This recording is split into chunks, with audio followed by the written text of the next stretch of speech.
Hello and welcome. This is Grant Hughes of Grant Hughes Investigates on YouTube. This channel evaluates all aspects of true crime. As you are aware, videos and live streams in this genre often discuss elements of crime that may be disturbing to some viewers. If necessary, take the precautions needed to avoid these feelings. Factual information related to cases is the key to fostering rational true crime discussions. Fortunately, you will find that here. Please hit the like button only once, share the video, and subscribe if you like my content. Thank you very much for watching.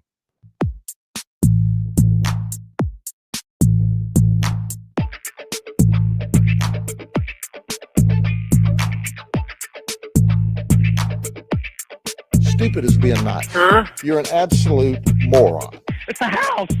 5 brain cells, 4 aren't working. Have you lost the last 3 brain cells, or do you just have cabbage for brains?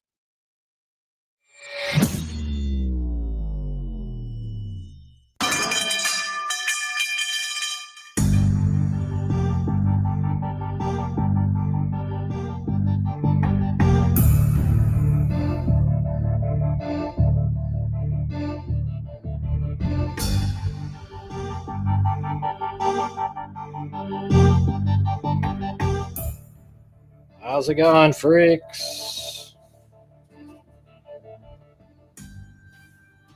How's it going? Yeah, that's right. Let's see. Gonna say yes. I felt like, I don't know, just watch the show. You know what I mean? I mean, come on. Nobody thought of anything. Let's see. What do we got here? Hello there to Allie Cake, Linda Howe, Teresa, Jessica Schubach, Allie, or yeah, let's see, we already said that one. Wild Bill Wassman. Oh, there's Gummo, a name from the past. Hasn't been here in a million years. Now we got Juju Bean, Lisa Valenzuela. All right. All right. Well, let's see. Tonight, let's see if we can try to, at least try to get to the goal. If we could. Last night was, like I said, it turns out by $1, it was the worst night in 2 months. So let's see if we can have a better one. That was a disaster, to say the least. And also, there was only so few views. There was only 600 views. So what I did was I just put the video on, what do you call it? Made it private. Because I think YouTube actually, they start looking at like, wow, look at that one only got 600. Oh, that one only has, and you get affected by it. So I'm not sure what was going on there, but.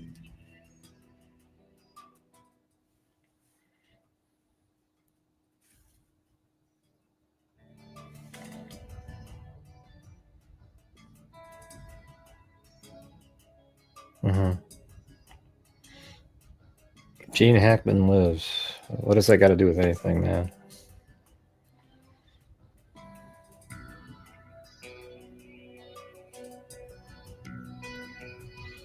Let's see. Howdy, howdy. Time to get rowdy. All right. Well, let's see.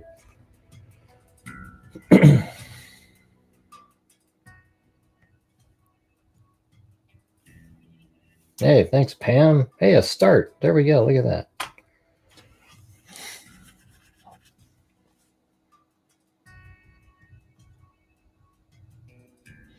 Oh, yeah. The first thing I wanted to do was go over the... So Sean Ryan interviewed the head of security for the Charlie Kirk assassination. Hey, thanks, Wild Bill Wassman and Allie Kick and Bruce Holdaway with the gifted member ship.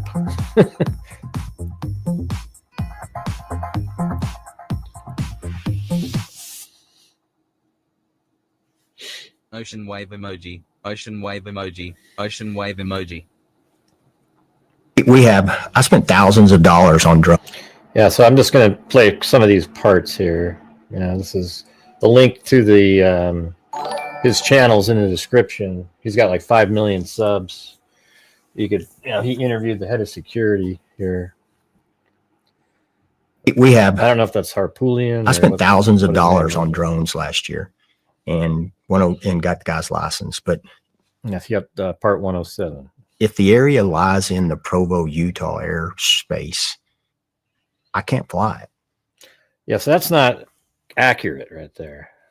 You know, I mean, that part I can say is not accurate. If the aircraft needs to be flown in the Provo, Utah airspace area, you can't do it. And here, let me show you how this works. So I've got this one website here. God dang it, man. Jesus. Hold on. Why is it? It looks like I just got an email. Read the latest Monitor article. You realize, huh? Who is this person? I don't even know who these people are. I just got an email from some idiot that said, I don't know. Read the latest Concord Monitor article.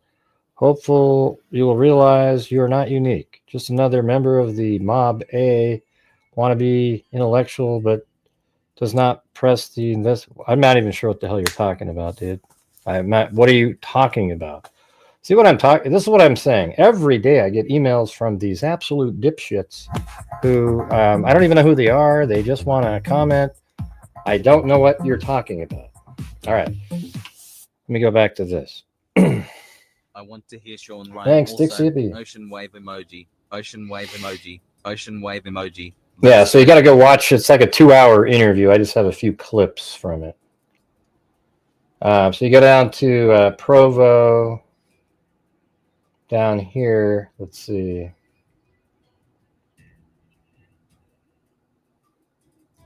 I think I'm in the wrong. It's up here further, I think. Now let me just type in Orem.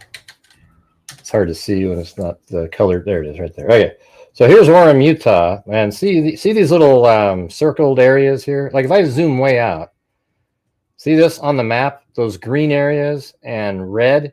Those are the only areas that you have to have approval to fly in. I mean, it's almost the entire country is Class G airspace where you can fly. When you have a drone, you can go 400 feet above ground level. Okay, that's it. And that means all the tan area in this map, which is huge. I mean, all the way over here. See, now it's just filling in. But all of the sort of tan area you can fly without approval. But you can only go 400 feet. That's just the law.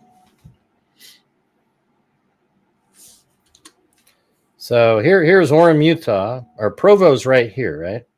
And right there is UVU. So it is inside of the Class D airspace, which is in Provo. And you can go 400 feet, which is, the maximum level that you can fly a drone anyways. And that's right here. So he is correct that the drone is inside of Class D airspace, which is, you have to get approval or authorization, and it's easy to do. You just send it in and you get it. In fact, Paramount Tactical, the guy that was with him, he got the permission to fly in the area. Now, the campus itself has a regulation. All right. The campus itself has regulations. So they say that you can't fly a drone on the campus unless you have prior, they don't own the airspace though. So if you fly a drone from outside of campus over the campus, then you're still legal if you've got approval to fly in the airspace there. So when he says though, we just had to follow the law. We couldn't, that's just, I don't know, man. These guys can easily have gotten approval to fly their drones. Now, on campus, you would think because the event's there, they'd be fast-tracked into, okay, you got your own pilot. Okay, great, we'll do. But apparently the local police, according to him, was supposed to cover that, but it's not accurate to say that you couldn't fly in the Provo, Utah, the circular zone right here.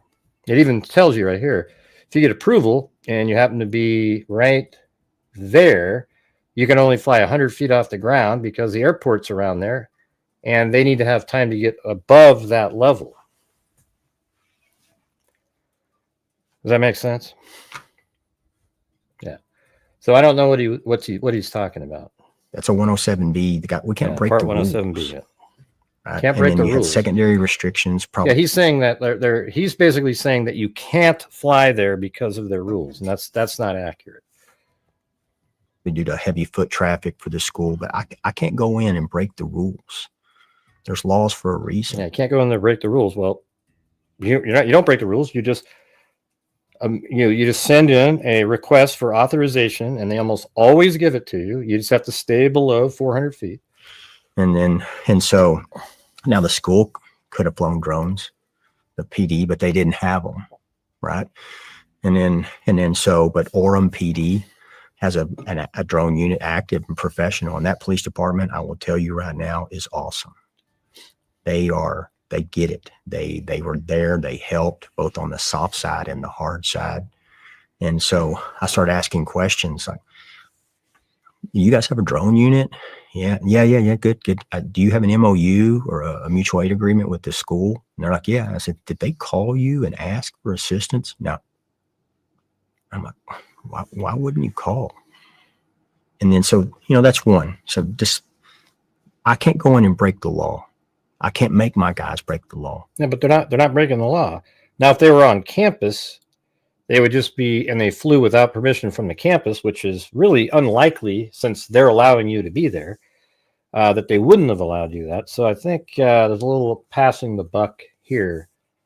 I think that absolutely they could have got authorization to fly there. And especially in the area. On campus, you have to go through all this red tape. I mean, there's a ton of it. I remember we were there, and it was like they kicked this off. Didn't kick us off. They just didn't allow us to fly the drones on the campus because you have to go through all this approval process, blah, blah, blah, blah, blah. And that's all they would have needed to get was approval from the university to fly the drone on the campus. But flying the whole flying in Provo portion, like breaking the law if you flew, is just total bogus. I mean, that's not accurate at all. You have to just send in a request to the FAA, but it's all done like on an app. They look at it, go, yeah, that's fine. Within like minutes, you get approved. I can't go in and do something that would jeopardize their. Do you have any idea why they would say no? I mean, was this malicious? Was this being malicious towards I don't know Charlie? if no's the right one. I would say, did you ask? Did you ask this awesome PD that would probably help you in a heartbeat that you have an MOU with? Did you even ask them? Yeah. All right. So there's that one. And then, I mean, they did produce in the show this image. It was a pretty good one. This is from the stage. And they say they send a picture of where to Charlie Kirk, an image of what it looks like out there from where he would be standing. And look how that's just right there, and that's right where Tyler Robinson would have been. But hey, guys, let's say no to lulls tonight. We got to make up for yesterday and try to have a good night. So if you have the ability to help support the channel, my channel relies on you guys. That's how we are able to afford to give away a ton of money at the end of the month to various true crime related charities. And I don't want to have 2 nights in a row of that. So if you have the ability, that would be great to support the channel. Maybe get some memberships. We've only got 1. Last night we only had 13, which is terrible for our channel. So if you guys have the ability, that would be awesome. So that's where he was. So later on, when Charlie Kirk is sitting here, if he wasn't looking at a person that he's talking to, he could have glanced up and seen him moving up there, easily. The sun wouldn't have blocked the view or anything.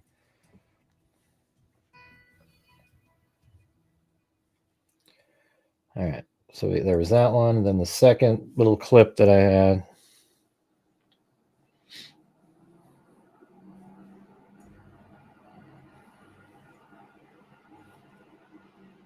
I want to know when he got on the roof. Like, you know what I want to know?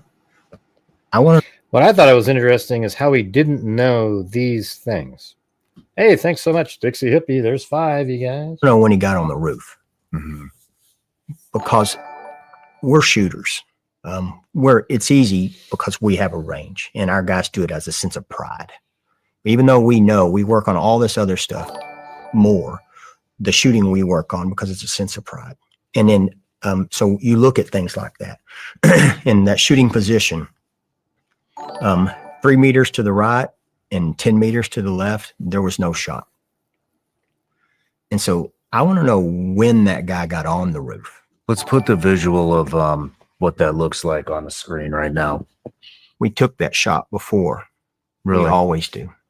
We sit down in the space and we take the shot and send it back to Charlie so that he can see what he's going to see.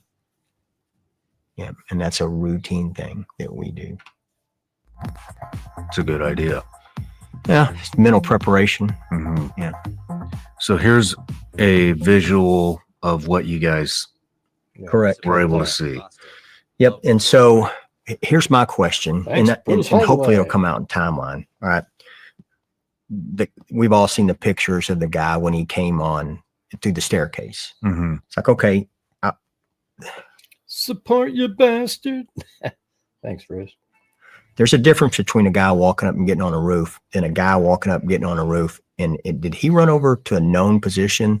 What you're doing there tactically? Yeah, I mean, see, that part's interesting. That's something we've thought about, is like the little window that he has to shoot from. I think he definitely went there. That witness that saw him on the roof a week or so before, I think that was Tyler Robinson. He went on the roof. He saw that there was a shot angle, and that was part of his plan. And then he did a dry run on that morning, walked out, made sure that everything was clear for him, and then he executed his plan. Right? But this guy, he doesn't seem to know. He wants to know, what time did he go on the roof? Well, it's right here in the documents. You know, at 12:15, the suspect was observed walking up those stairs, and he doesn't seem to realize like how easy it was to get up there. He was observed going up the stairs. Then at 12:17 is when he was actually on the roof of the Losi building. The first portion that he's standing on is just the, I guess you could call it like a common area. This little, I don't know what you call this right here, like a walkway above. That's not the Losi Center roof. It's the same level basically, but he comes up these stairs and he's on this area, a common area where people can actually go and hang out. And then when he steps over this wall at 12:17, that's when he's actually on the Losi Center building roof. Okay, but then he crouches down and he assembles the rifle that he had inside of his pants. Let's see, Gummo said, do the true crime community a favor. Help support the most accurate, honest, and dedicated true crime channel on YouTube. There you go. Well, thank you for the comment. And see, that's the thing is, I don't feel like, that's even like acknowledged, or like everybody just goes, oh, no, it's a conspiracy, boy. Those guys get the support every single day, no effort at all, where I just have to claw and drag and just try to keep things moving along. And it's frustrating. I feel like I do it the right way, Anyways, so at 12:17, he steps over this wall here, lays down, removes the rifle from his pants, puts it together, and then he sprints over here. At 12:22, he stands up and runs over here, and he's literally only in this spot for a moment. Now, he even didn't realize that he, got down and he kind of, in a low crawl and kind of shimmied over to this location right here. Right, and the shot happened at like 12:23:28.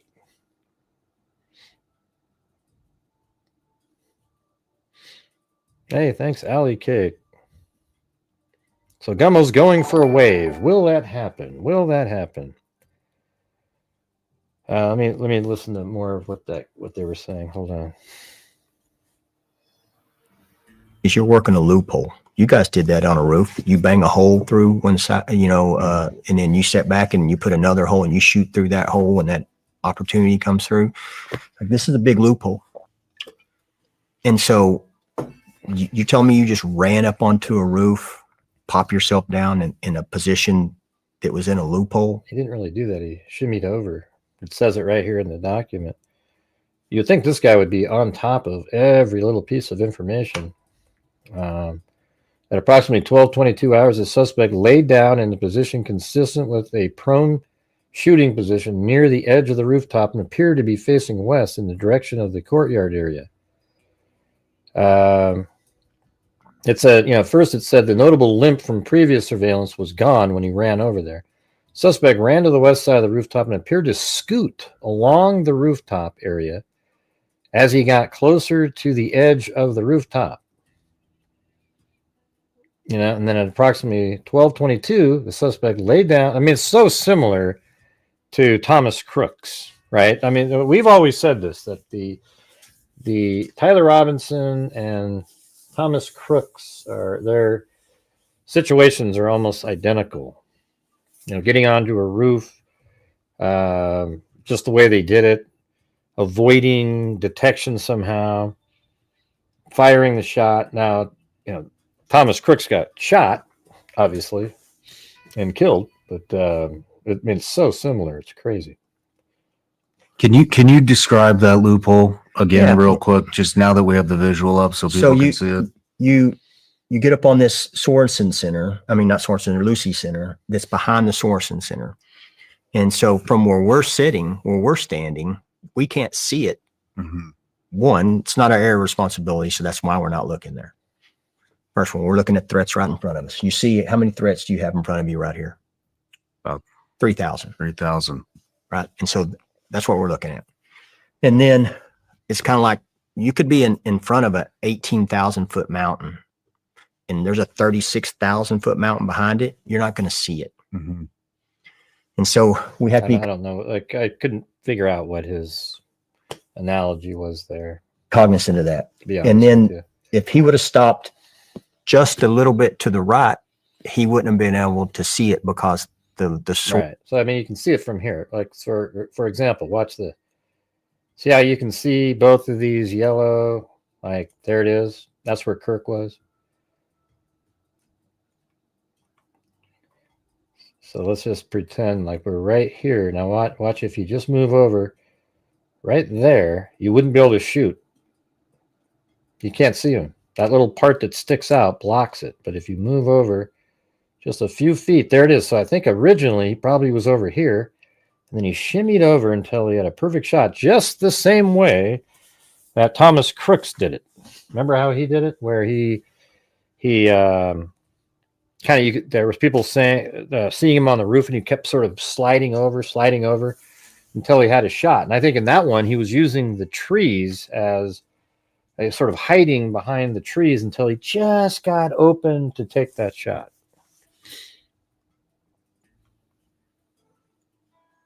Orson Center would have been in the way. I mean, it's a very specific point. Spot. It's not just, which is what I thought. I thought it was just climb on the roof and you've got the vantage point. So you're very telling me much there's like enough blind Outlook ass PA. luck that you ran up there, didn't crawl. Just luck. I don't see. The thing is, I don't agree with that. I don't know how Tyler Robinson originally came up with the location. However, he was there by himself on a week or so before and went onto the actual roof itself and was over in that area, according to the witness. So he could see that was the spot. And then on that day, at about 10:10 in the morning, he is doing a dry run, wearing the pink shirt, a pair of shorts, and a backpack. And I think it was a dry run because he's walking. Apparently, it looks like he's going to be going through the tunnel. I think law enforcement has video in that tunnel of him going in there and then up into the parking garage that time too. And I wouldn't be shocked at all if that camera that shows the roof actually shows him with the pink shirt go up into the community area or wherever you can stand in that sort of Play-Doh colored rooftop there. It's not the walkway. I think he's standing up there and he's just looking, just kind of, make sure everything is in order. There's nobody around and stuff. he may have just gone down to make sure that he could go up the stairs, something like that. Yeah, but I wouldn't be shocked if he went up there and just kind of looked over the fence and went, okay, boom. And then he goes back, changes his clothes, and then he went on the final run. You didn't get up. He didn't get up there like the secondary guy that tried to shoot Trump, where he was bugged down in the weeds for a while. This was a boom on, boom run to, boom take the shot. Yeah, and it's like Thomas Crooks. Did you get all that off? I mean, it had to have been rehearsed to find that. Yeah, see, it's weird. It's like it was rehearsed. See, the thing is I feel like a lot of these people that get all these great guests and are so much bigger, they don't know the case. It sucks. I mean, it's just unbelievable. It's like, come on, you guys. Let's see. I even made a video about the dry run. Thanks, Bruce Holdaway. Come on, guys. We need to get some support tonight.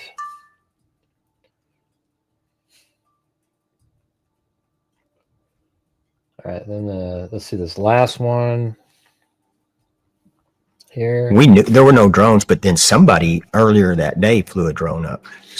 Correct. Yeah. So I thought that was sort of interesting. Did he see the drone? So actually, you probably wouldn't have confirmed because there are drones up. We didn't know where it came from, and we're like, what's the deal with this now? So that means you were there and you saw it. It's not uncommon for the video. God, I'm telling you, wouldn't it be crazy if that drone was one that Tyler Robinson used exactly the same thing that Crooks did? Wouldn't it be crazy if that small drone that was used was actually Tyler Robinson's drone there earlier, looking around at different angles? Exactly the same thing that Thomas Crooks did.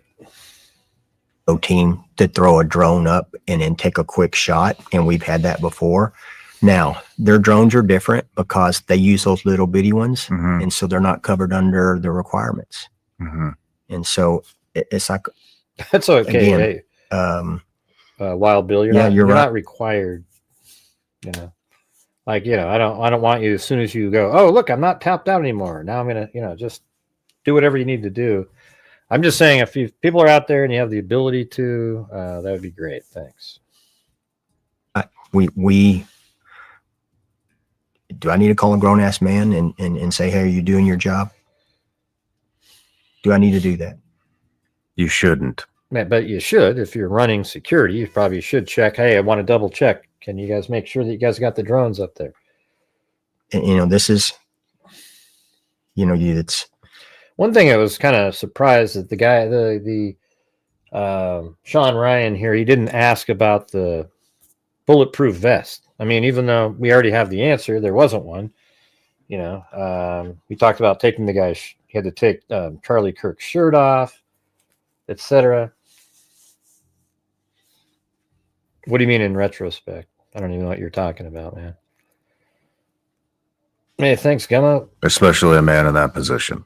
And it's like, hey, man, I'm not a fan, but, Bill Belichick won for a reason. He told his people, hey, do your job. And, hey, if you don't want to do your job, that's fine. Do the job you said you were going to do. How about that one? So that's kind of where our guys are set up on there. Anyways, we knew there were no drones. I thought it was interesting now that they said that there was a drone. It was a small drone. It's probably like one of the ones I have, like a Mavic Mini 3, 4. They have these, DJI makes drones and they weigh 249 grams. And that makes it so that you don't have to, they're not in the same classification as other drones where you have to register them, etc.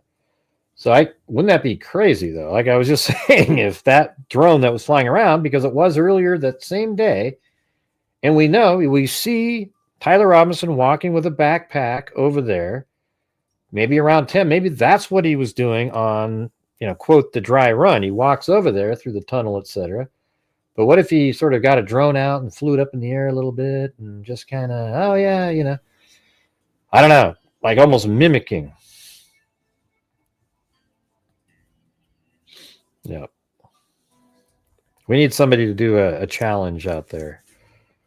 We can't have another one of these nights. Let's see. So moving on to the last one here. A hand signal Oh, on yeah, the team the hand and did signals. that or that. He's going to look at me like, What's interesting about this one is Sean Ryan was trying to help out this guy because he was saying that when he was, because Sean Ryan's an ex-military, like they would use hand signals and do things, and he was trying to, like, oh yeah, of course you guys are hand signaling, but he doesn't say that, and I think that is more truthful because why not take the out? But I guess then you'd have to say, well, what were you hand signaling? And then you'd go, I don't know. so what do you want me to do then? Mm-hmm. Right. So for that's not good communication. It has to be definitive. It has to be Thanks, necessary. jump for joy.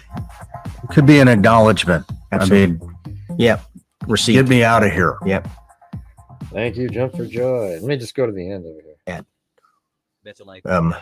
There were a line of people in the front and all the other people that also did all kind of things before that. It's like everybody's subject to that. grabbing their. I get it. Man, Basically, what he was saying was like everybody was like going like this, and people are doing stuff.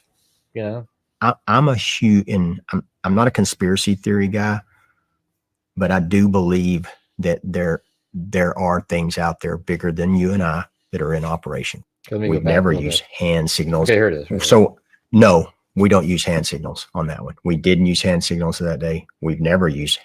Okay, see that? That's the answer.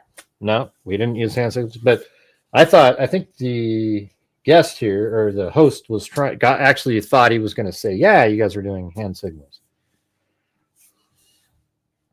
Hand signals other than the general ones. Here, 2 people here. Yeah, none really of that was clear. done. None of that was done. You had Frank Turek and people messing with him because he adjusted his hat. Right. See, there's the answer for you. Oh, he's just covering up, man. Of course it is to you because you want it to be a conspiracy. All right. He's just telling you the truth. He actually added the out. He could have said, yeah, they were signaling. I guess the problem, though, if you lie and say, yeah, they were signaling, then you have to explain what the signals were and play it back in slow motion and go, okay, what is he doing there? What's he saying here? What's he saying here? Right. And so, anyways, again, that was a cool shot to be able to see exactly where Charlie Kirk was standing, would have been sitting, and right there. So again, if you moved it over a little bit, this part of the roof would then move over, and you wouldn't be able to do that shot.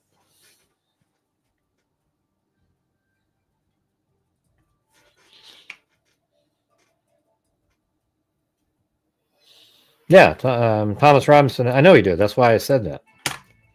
That's why I said I wonder Tyler Robinson. If Tyler Robinson had a drone, oh yeah, okay, I know what you're saying. Right. If he had a drone, there's likely a record of him buying it. Right. Okay. I'm just wondering if that one sort of rogue drone that was flying around earlier in the day was his, because he was there. He was on campus, I think twice, like one time around 8:30 and another time at around 10.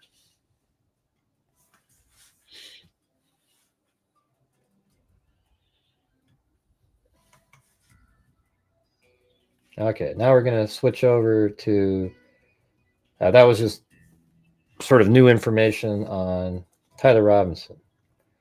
And then now we've got Thomas Crooks. And there was 2 different things. Tucker Carlson, who's, I don't think he's been very responsible in the some of his language he's been using at all. But he did a documentary on Thomas Crooks and had gotten information, and I think it seemed pretty reliable. He had screenshots, etc. And then also we have this article by Miranda Devine. You often see her on Fox News. I think she's an Aussie who is a good reporter for the New York Post. Maybe she's freelance. I don't know but she did an article for them. And I thought we'd go over that first, if you guys are interested.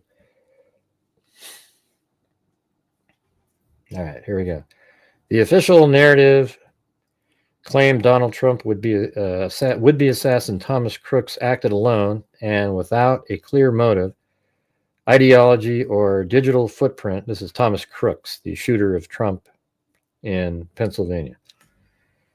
Let's see, but a Post source, her newspaper Post, found reams of information that shows Crooks was not simply some unknown lone actor. He left a digital trail of violent threats, extremist ideology, and admiration for mass violence, and that his trajectory from pro-anti-Trump is evident. Yeah, he was pro, and then he went to anti-Trump, and that's exactly the same thing Tucker Carlson pointed out. So there's an overlap. He put his article out on Friday, and this one came out today. We are all owed a better explanation from the FBI and Secret Service about the attempted assassination of Donald Trump 16 months ago at a campaign rally in Butler, Pennsylvania. The president himself remains unsatisfied with the answers he's been given about the circumstances leading to 20-year-old Thomas Crooks climbing on a rooftop with an AR-15 rifle and firing 8 times at Trump, narrowly missing his head but hitting his ear. Crooks was shot dead by Secret Service sniper, but not before he killed rally goer Corey Comparatori, 50 years old, seriously wounded David Dutch, 58, and James Copenhaver, 75. But hey, guys, we got to avoid these lulls. We're absolutely struggling again. Let's try to get to the goal tonight. Thank you. I just want to have a show where I'm not asking so many times, but now we're getting behind again. So let's see. Crooks was shot dead by a Secret Service sniper, but not before killing those individuals and wounding 2 others. Killing Comparatori and the other 2 were wounded. There is something very wrong with the official story that invites conspiracy theories. The president demanded answers months ago. A man was murdered. What is going on? Then FBI Director Chris Wray. Hey, wow. Hey, thanks, Lisa Belson. All right. At least somebody heard me out there. All right. Thank you so much. And there's Bruce Holdaway again. The president demanded answers months ago. A man was murdered. What is going on? Then the FBI Director, Chris Wray, told Congress after July 13, 2024 attack that the Bureau had found nothing in Crooks' online history that pointed to a motive or political ideology. A week later, Wray's deputy Paul Abate told Congress that comments posted on one of Crooks' social media accounts appear to reflect anti-Semitic and anti-immigration themes, to espouse political violence, and are described as extreme in nature. And there's a couple in Tucker Carlson's screenshots that, I actually took screenshots of his screenshots, but some of them I didn't capture. There's so many of them. That sort of matches that. Thanks to an enterprising source. Okay. Now, what does that mean? That's something that I was listening to Megyn Kelly today. She wasn't sure what exactly what that means. It's like, I guess just means, it means having or showing initiative. Just some random person out there. I actually know somebody that's very similar, and hell, I wouldn't even be shocked if it's the same guy, really. I mean, he does the same kind of stuff. Okay, so it says, thanks to an enterprising source who uncovered Crooks' hidden digital footprint, thanks Dixie Hippie, we can see that Abate misled Congress by omission because he left out an entire section of Crooks' online interactions from January to August 2020 when he did an ideological backflip and went from rabidly pro-Trump to rabidly anti-Trump. Ocean wave emoji. Ocean wave emoji. Let's just see. Who are you talking to? All right, there you go. Let's see. Yeah, so that's Tucker mentions that too, an ideological backflip. So apparently, I mean, I don't know. I mean, did they not find that? Misled Congress by omission because he left out. How do you know he left it out? Did he leave it out or he just didn't have it? Entire section of Crooks' online interaction from January to August of 2020.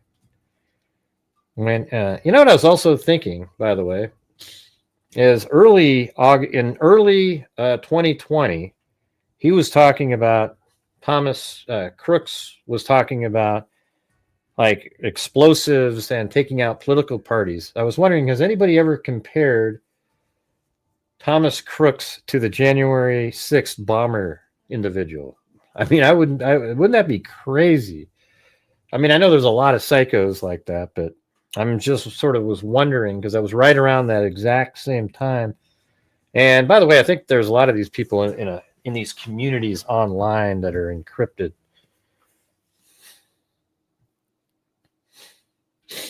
Yeah, if you guys can hit that like button for me, I'd appreciate it. All right, so 1, 2, 3, hit the like button. Thank you.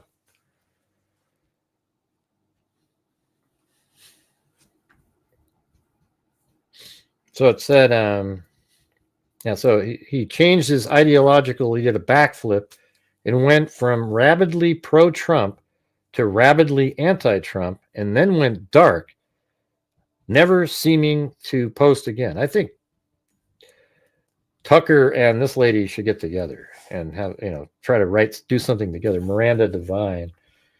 Among the 17 accounts uncovered by our source were ones on YouTube, Snapchat, Venmo, Zelle. So he got that same list. I've seen these too, by the way, because I had his username and I looked it up and I have already seen all these different Snapchat, Venmo, etc. The online interaction from when Crooks was age 15 to 17 give us better understanding of his evolution into an assassin and invite more questions about what or who reversed his ideology. Yeah, so this is chess.com, Cora. The danger Crooks posed was visible for years in public online spaces. Violent rhetoric and obsession with political violence were all documented under his real name. So the FBI could have found this. The threat wasn't hidden. The official narrative claimed he acted alone and without a clear motive, ideology, or digital footprint. Yet the source found reams of information that shows Crooks was not simply some unknowable lone actor. He left a digital trail of violent threats, extremist ideology, and admiration for mass violence. He spoke openly of political assassination, posted under his real name, and was even flagged by other users. See, what's interesting here is it almost feels like Tucker and her had a similar source because they have some information. Oh, Lisa Belson. What's Lisa Belson? Freak challenge. I'll donate 5 channel memberships with 5 donated. All right, there you go, you guys. So 5 of you donate 1 channel membership. Lisa Belson will donate 5 back. How about that, you guys? Okay, there's one. We got Bruce Holdaway. I'll just keep reading there, though, here. Extremist ideology and admiration for mass violence. He spoke openly of political assassination, posted under his real name, and even flagged by other users who mention law enforcement in their replies. Despite this, and those are the exact screenshots that Tucker showed. Despite this, his account remained active for more than 5 years and was only removed the day after the shooting. None of this online activity was, let's see, was visible to other users. Let me go back to make sure.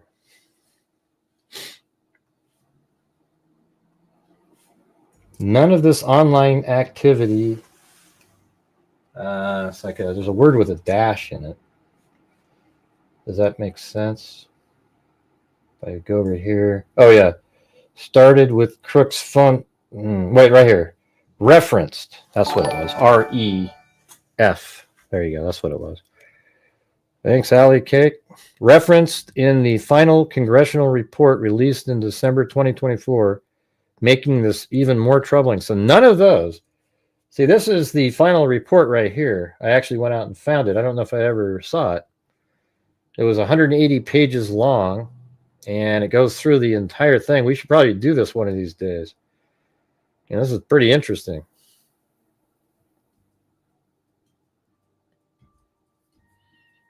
Yep, that's right where he was. Yep. But yeah, they're referencing this, and there's no mention of. Let's go back to that last page. None of the online activity, none of this online activity, the ones where he was talking about had extremist ideology, etc., was referenced in the final congressional report released in December of 2024. All right, you guys, come on. We got Bruce and Alley Cake. We need 3 more channel memberships for Lisa to match 5. Now it's just amazing how difficult it is these days. It's just making this even more troubling. Starting with Crooks' phone number, the source used tools available to private investigators and web archive to uncover the assassin's very visible online persona. Crooks, let's see what it says right here. Threat wasn't hidden. Thomas Crooks was active online, ranting, murder. He even said, take out the Democrats, and calling President Trump racist long before he took a shot below in Butler, Pennsylvania. Authorities must have been aware of him, sources said. Crooks' most prolific activity was on YouTube with 737 public comments. The account, Tom Crooks 2178, was visible to other users as Tom Crooks, was created January 14th, 2019, and suspended on July 14th, 2024, the day after Trump was shot. The day after Butler attacked for violating YouTube's policy on violent criminal organizations. Crooks' trajectory from pro to anti-Trump is evident. I don't know, Alley Kick. I don't know, man. Just seems so difficult. It's like pulling teeth these days. Thank you, Dixie Hippie. All right. Miraculously.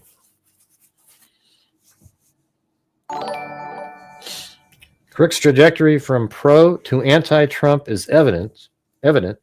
He referred to President Trump as the literal definition of patriotism in a comment at 1:17 a.m. on July 20th, 2019. He also issued several targeted threats against the Democratic. I wonder if she's using some of Tucker's information, although he didn't give any credit for that. Thank you, Lisa Belson. Look at that, you guys. All right. Very cool.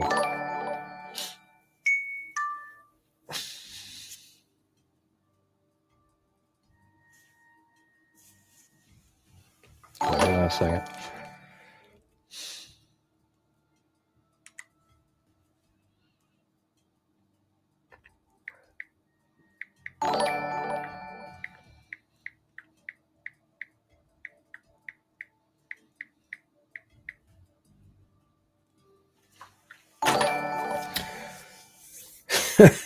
Just listening to all the memberships. All right.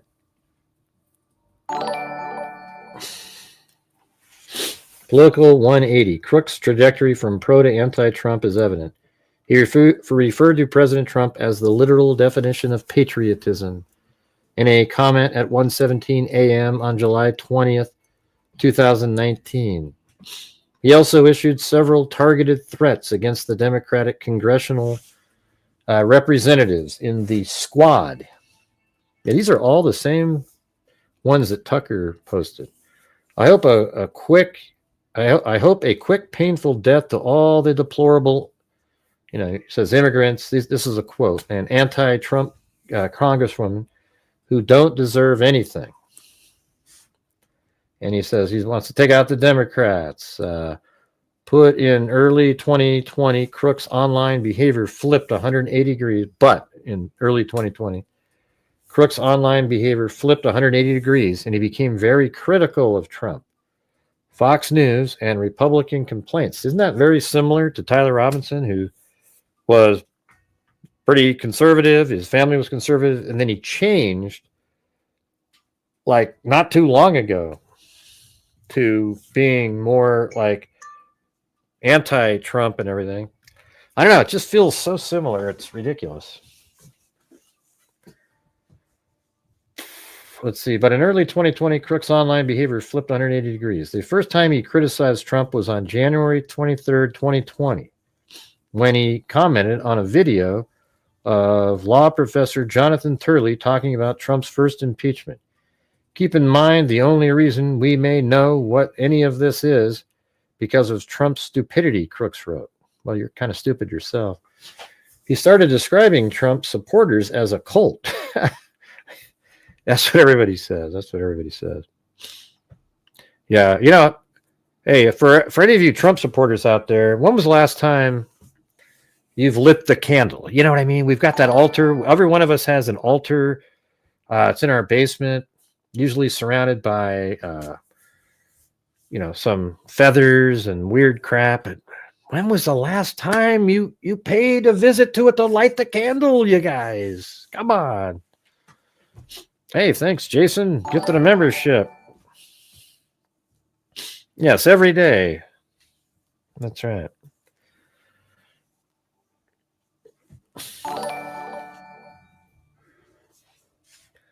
Crooks' online behavior flip. That's when he said, keep in mind the only reason we may know about this is because of its stupidity. Then up here, he started describing Trump supporters as a cult. How can you people call others sheep, but you are too brainwashed to realize how dumb but you're admitting the other ones are sheep, so we're all sheep. He wrote on February 26, 2020, I mean, literally, you guys sound like a cult at times. Have you ever listened to you? Women and, men competing against women? Who else would think that was something normal? The same day, he described Trump as racist. By April 2020, Crooks was constantly criticizing Trump's pandemic response, saying it was too slow. Really? He got the vaccines created in record time. If the vaccines, it turns out there was no way to, they were selling the vaccine as you won't catch COVID if you take the vaccine originally. Remember that with Fauci and everything? And then it became painfully obvious that even if you got vaccinated, you're likely going to catch COVID at some point. And then it really just comes about having an immune system that can fight it. And that's the only benefit that the vaccines provided, was putting antibodies into your body to attack the virus, if you catch it. I think that one drug is probably the best one that's out there. What's the one called that you take? God, I can't remember. Let's see.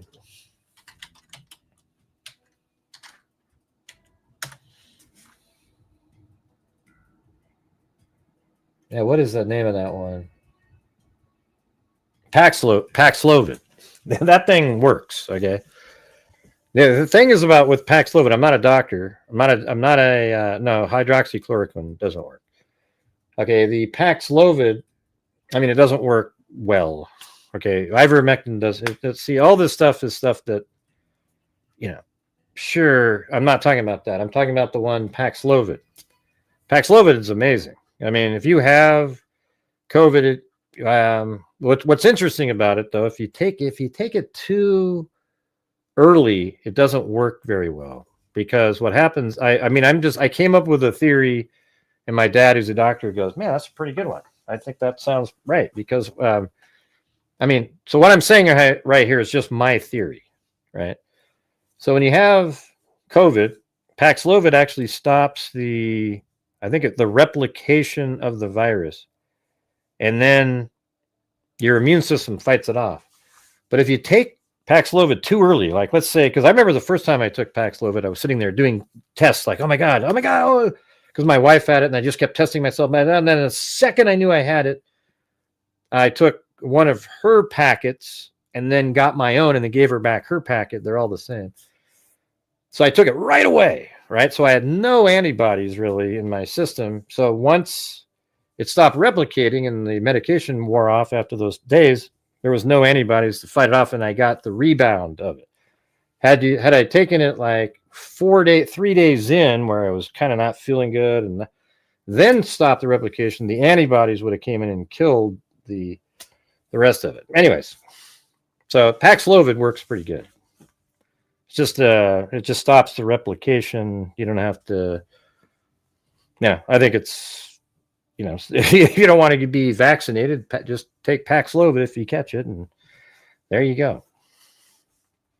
And even if you are vaccinated, I mean, that's the thing, is you catch it regardless. So that was a complete lie. And then it was created in a lab in Wuhan. That's what makes it even more scary, the fact that it's not even a naturally occurring thing. It was somebody that made it. And then you're never really sure what in the hell's in this thing, Right. Anyways, you guys, we're still not even close to the goal tonight. So if you're out there, we keep having these massive lulls where it's going to be difficult. So if you have the ability to support the channel, that'd be great. We got to sort of try to make up for yesterday. Like I said, it was the lowest in 2 months. Let's see. He also issued several targeted threats against Democrats. Okay, well, I think we were up here, right? The same day he described Trump as racist. On August 5th, 2020, they became more, as rhetoric became more violent throughout 2020. And then August 5th, 2020, Crooks wrote, in my opinion, the only way to fight the government is with terrorism-style attacks. Sneak a bomb into an essential building and set it off. This is a quote. Before anyone sees you track down any important people. See, that's weird too, because that guy is sort of like the guy that shot those politicians in, what was it, Minnesota? I can't remember exactly. But look at that, August 5th, 2020, and then the January 6th bombing was 2021, right? January 6th. So, it's kind of interesting that he typed something like that in so close to that time frame. So, man, has anybody ever done a walk analysis on Crooks versus the January 6th bomber? Who knows? Are you okay, Zoli? You seem strange. You all right, man? Explain what you're doing with those faces. Go ahead. Here, explain what your faces are. Like what they mean. Just type it in. Don't try to hide with stupid little emojis and everything. Just tell me what you mean. Okay.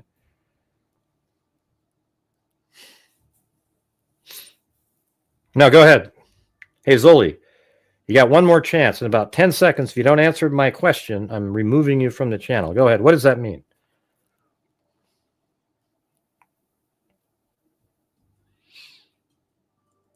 Yeah, it does look to be a female. But how do we know what Thomas Crooks looks like when he's walking? Apparently, he's into furry, just like, we'll read this here in a minute, just like Thomas Robinson. And Twigs, Lance Twigs. All right, Zoli, you got about 10. Ah, man, why'd you time it out, Paulette? I wanted the answer. Now that I got to wait. Jeez. All right.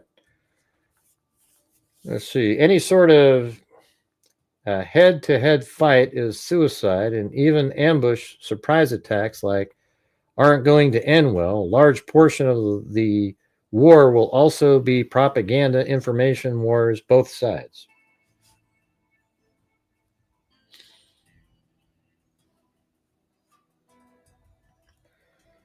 Let's see. We'll want people to join them, and so it says both sides will want people to join them, and a big deciding factor in wars is often which side has more popular support for them, he wrote. Among the 17 accounts uncovered by our source, only one on PayPal was operated under an alias named Rod Swanson. Rod Swanson is a former senior FBI agent who was the chief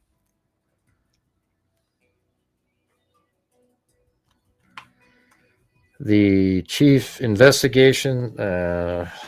Let's see. I got to go back. Maybe I'm missing a word or something.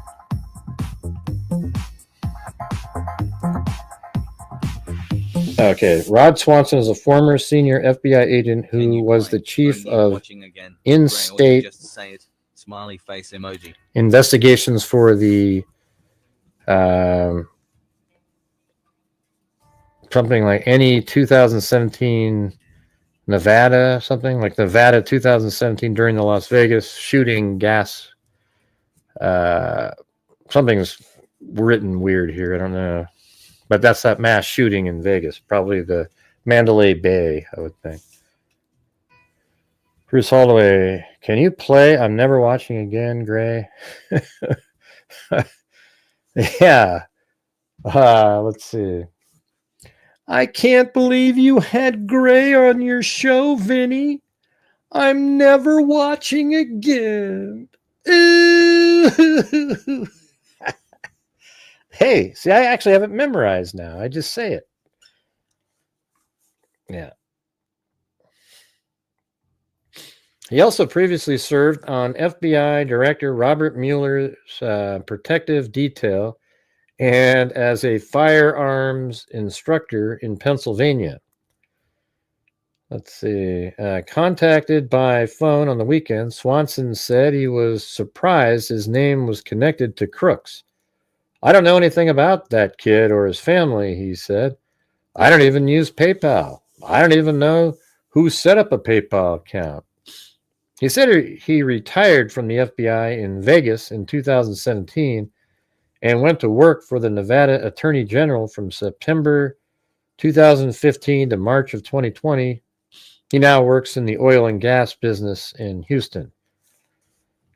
When told of Crooks' online threats, this is the furry fetish, he said there was no way the FBI would not be aware of the teenager, no matter how ridiculous the allegation, no matter of it's COVID or not, somebody is going to knock on somebody's door, Swanson said.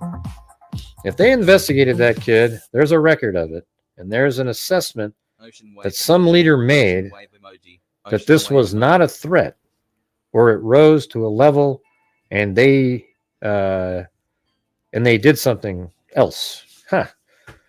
That is kind of interesting. Maybe they don't want to. They're saying the investigation is over so that they don't uncover some uncomfortable truths. But why does it matter? Because I mean, this is a Republican administration.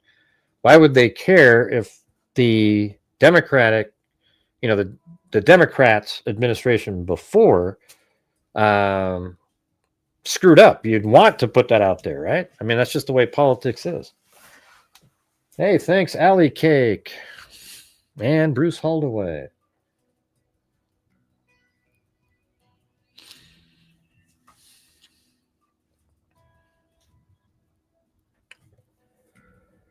Let's see. If they investigated that kid, there's a record of it, and there is an assessment that some leader made that this was not a threat, where it rose to a level and they did something else. He also said that if the FBI had that information about his name on the PayPal account, I can't even imagine they would not have reached out to me right away. Given Crooks' pattern of tracking high-profile mass shootings and violent events, the source believes it is plausible that he adopted Swanson's name as a private joke. Yeah, sort of as an homage to the Mandalay Bay shooter or something like that. Like alleged Charlie Kirk assassination, Tyler Robinson, Crooks appears to have been interested in furries and exploring gender identity. And that's probably, that's why I'm thinking, is there a connection between these two? Or, and the connection doesn't have to be direct. I'm talking about with Lance Twiggs, who is in that community. Did they actually know Thomas Crooks somehow? Because I would imagine the furry community is, they probably all communicate with each other. Wouldn't you think? Like alleged Charlie Kirk assassin Tyler Robinson, Crooks appears to have been interested in furries and exploring gender identity. He described himself with the pronouns they, them on the platform. I mean, that's crazy now. Now, this guy appears to be an active transgender. If this is all true, this stuff. On the platform DeviantArt, which is one of the biggest online hubs for furry art and the furry community. A furry is someone who has an interest in I'm not sure what this is. Anthropomorphized, and that's what it means. Man, what's going on with this writing here? An interest in anthropomorphized animal characters, often as a sexual fetish. Anthropomorphism is like, assigning human characteristics to inanimate objects. I think. Isn't that right? Let me look that up. And anthro means man. Morph is to change. And so it'd be like, man, changing the form of man or something like that.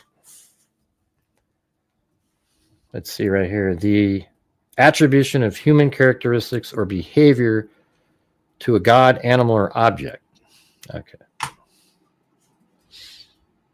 Pretty close.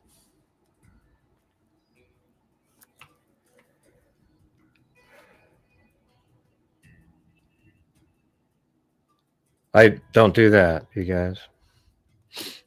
Yeah, we got another troll in here, you guys. On my channel, when I do my show, I ask for people to help support my channel. Is there anything wrong with that? Absolutely not. I do a show on these shows right here. There's absolutely zero ad revenue other than you guys helping support the channel. Now, at the end of the month, I also donate thousands of dollars out of my income to various true crime related charities, etc. That's what we do here. I never claim, nor have ever claimed, that I'm a charity intake company of any kind. These jackasses always show up and say the same thing over and over and over again. So the best way to get back at these people is to support my channel. So with that being said, if you'd like to do that, that would be fantastic. Thank you very much.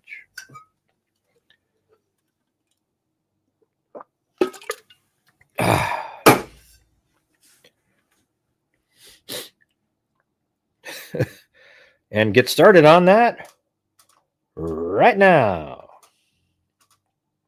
Stupid as being All not. 10 down, 15 on. All right, yeah. Send in that super chat. Send in that super chat. That's the greatest thing in the world. That's the simplest thing in the world. You just... 30 and 30, 25, 30. You want to put There 30, you sir, go. 25. I bet that doesn't work. All right, where are we at here? Yeah, right there. So 2 accounts linked to Crooks' primary email were found on DeviantArt under username. I don't know if I have that one. Hold on.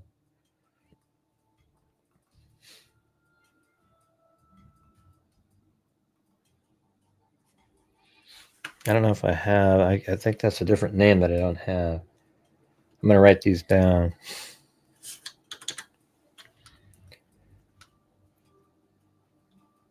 The Epic Microwave.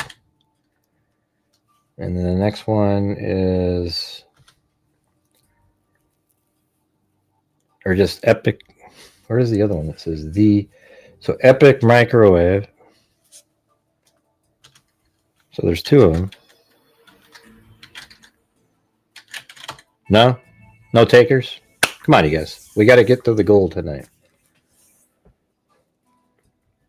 The Epic Microwave. The account suggests he had an obsession with scantily clad cartoon characters sporting muscle-bound male bodies and female heads.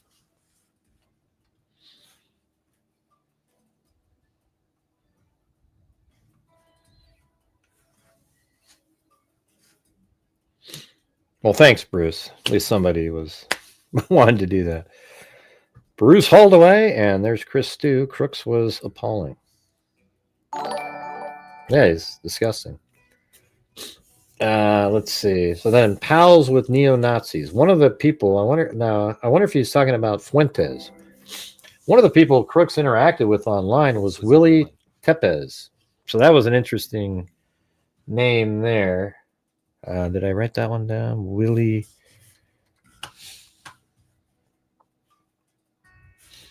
That's like, I want to make sure I've got that one. Willie Tepes, a member. See, the thing is, Tucker talked about all of these too. So I'm not sure if she somehow got some of the information, the same source, or did she use what he had in this article too? Don't really know. I mean, Megyn Kelly didn't seem to realize that how similar. I mean, not only an overlap, they say the same things. So, I don't know.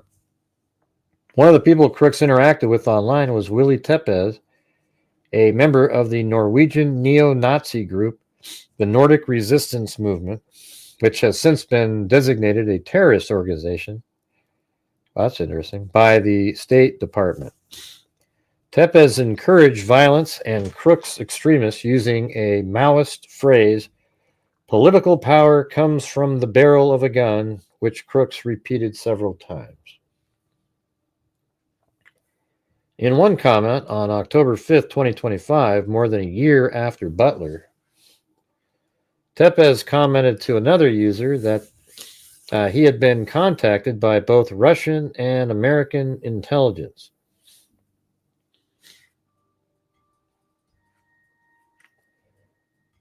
More than a year after Butler, Tepes commented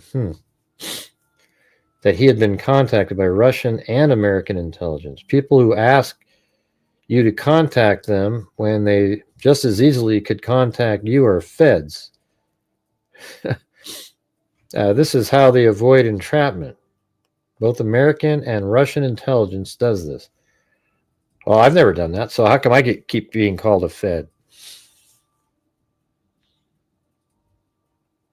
There's no fundraising, idiot. Hey, can you get rid of these people? I don't know, but you know what sucks is when they come in and make those comments, it seems like it affects you guys these days. It used to never affect you guys, but now it's like, oh, I don't know then. I just found this video by Tucker Carlson, and he found Thomas Crooks. I already know Steams galore. We already know all this. I'm doing a show on it right now. Can you tell? God, unbelievable. It's ridiculous. Anyways, the FBI refused to comment when asked on Sunday whether Crooks was ever investigated. I think we were right up here. Shortly after this interaction with Tepes, Crooks disappeared offline. Did it brush with Norwegian and his own violent rhetoric win him a visit from the FBI or the Secret Service? If not, why not? If so, why has it not been disclosed?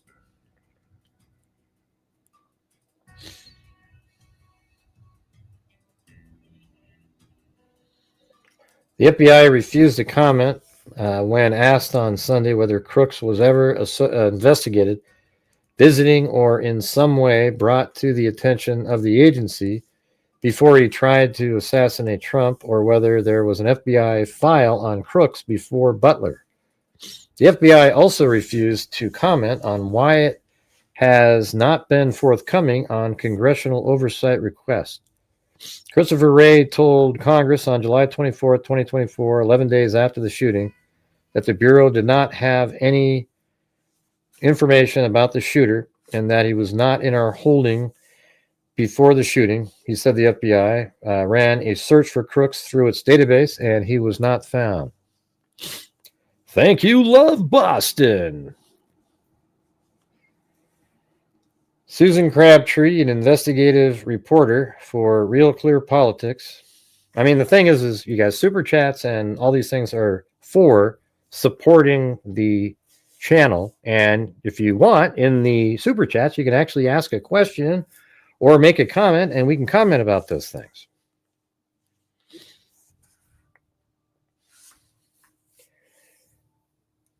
He said the FBI ran a search for Crooks through its database, and he was not found. Susan Crabtree, an investigative reporter for Real Clear Politics, who has broken multiple stories about the failure at Butler, says her key USSS source from the 2020 time period told me that Crooks was not a person of record at the United States Secret Service in 2020 and wasn't known to the United States Secret Service until Butler. How come? With all the comments he made online. Ocean wave emoji. Oh my God, something doesn't add up. There's that line, you guys. Christopher Wray has been heavily criticized after the Parkland school shooting because the FBI failed to act after being repeatedly warned about the shooter, Nicholas Cruz, that he had guns, had threatened people, exhibited erratic behavior, and might carry out a school shooting. Was Wray trying to avoid being blamed for another atrocity on his watch? Is that why he downplayed Trump's injury when he testified to Congress a week after Butler and falsely suggested the now president had not been struck by a bullet, but by shrapnel from his podium? Yeah, that's crap, man. You can see there's actually a photograph where really high frame rate, it picked up, like, you can see the bullet flying by, but it's elongated looking because it goes through the shutter speed soap, and the bullet traveled quite a distance just on the one frame. That's why you can't see anything in the Charlie Kirk shooting. Everybody shoots at 30 frames a second.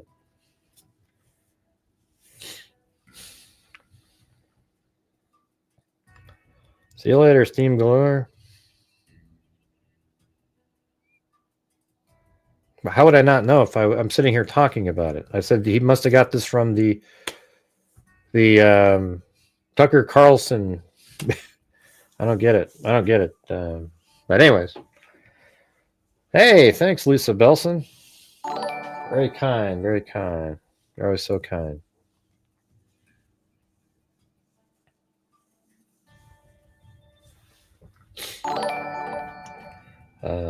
Yeah, so was Wray trying to cover something up? Let's see. Is that why he downplayed Trump's injury when he testified to Congress a week after Butler? The Secret Service had become aware of Crooks' anti-Trump rhetoric in 2020 during Trump's presidency. Protocol is that they would have determined if he was a threat and offloaded to the FBI to take over the investigation. Director Cash Patel, what's that down here? Okay, I guess it was down here. We don't know what happened because the Secret Service after action report is classified. The only bodies that could look at it are in intelligence committees in Congress, which so far have shown little curiosity. Senator Ron Johnson requests for information from the FBI have been rebuffed, including under Director Cash Patel. Johnson had to issue a subpoena this July on the first anniversary of the Butler attack and complained that he had been stonewalled by the FBI and the United States Secret Service in his efforts to request security camera footage, forensic reports, and other documents related to the Crooks case. President Trump and those close to him are skeptical about the official story and question ask how, I'm not sure what, that's bad English there. Skeptical about the official story and question asked how the impoverished parents of Crooks, who had to ask for money from neighbors to pay for their son's funeral, could afford to hire a white shoe law firm, Quinn Logue, out of Pittsburgh. It is hard to believe the FBI and her Secret Service missed Crooks. The question is, what did they do about it? So there you go. Did I miss a page in here? No.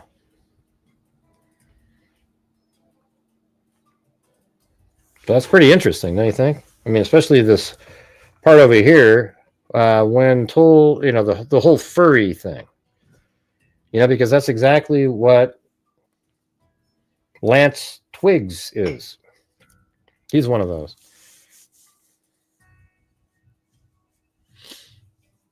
Mm-hmm.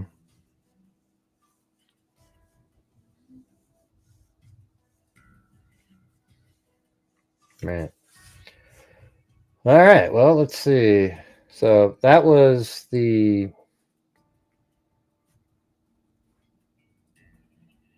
article by Miranda Devine. And then Tucker, he had a ton of stuff in here. So these are all these different, I thought that was pretty interesting here. This was the metadata of the, so let's go look at, get the Trump one up here.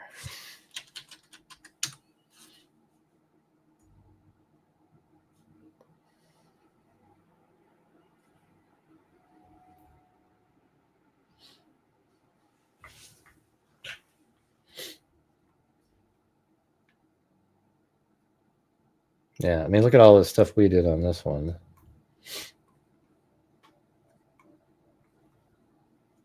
Yeah, see, look, I even put the overhead shot they had on that one. That worked perfectly. That's exactly where all the tents and everything was. It was perfect. And then this is where Thomas Crooks was shooting from. And I've got all those lined up as well. This guy down here, that's right, he was the guy that was walking with sort of like, it looked like the saw, that weapon. He was looking up at him through his gun scope, and he put a thumbs up to the sniper that was right here that took him out. He was right on the side of the building there. But let's just see where that GPS coordinates take us, because he said that this goes to the video, the video of Thomas Crooks where he's holding a gun and he's shooting in it. They said that this lands on his house. So let's see. I'm going to type it in right up here. 40.3461, comma, negative 80.0364. Let's see. Does it land on his house? Yeah, that's right on his house. Yeah. Look at that. Or at least that's an address associated with his house. Yeah, I'm pretty sure that's it. I mean, that's why I have that pin there. Look at that. So that GPS coordinates did land right on the house. Pretty crazy, huh?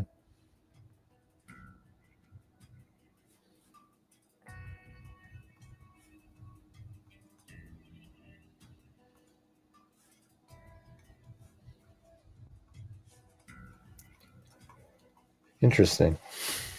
So that does kind of give the metadata was in there, so that's probably pretty accurate. Okay, now these are some of the comments that he made. So he wrote, and most will back us. It's nice how, I don't know what order I have. Let me see if I can, if I do this in order. Yeah, so that's the order I have it. It's nice how they're counting on the civil society they oppose. Then we have this one, science wins. You can't, not only was he born here, he also belongs here. Ilhan Omar and others are invaders and should honestly be taken out and their dead bodies sent back. So that's when he was anti-Democrat. If you're saying Trump is a bad president, you aren't a patriot, as Trump is the literal definition. This is July 20th, 2019. That was before he lost his presidency. But hey, guys, any chance you guys can help support the channel tonight? We're still not at the level where, I mean, I'd like to be able to donate 5 memberships myself. So I tell you what, if you guys do 7 channel memberships, then I'll donate 5 myself. All right. So that's my challenge. If you guys donate 7 to my channel, then I'll donate 5. Can we do it?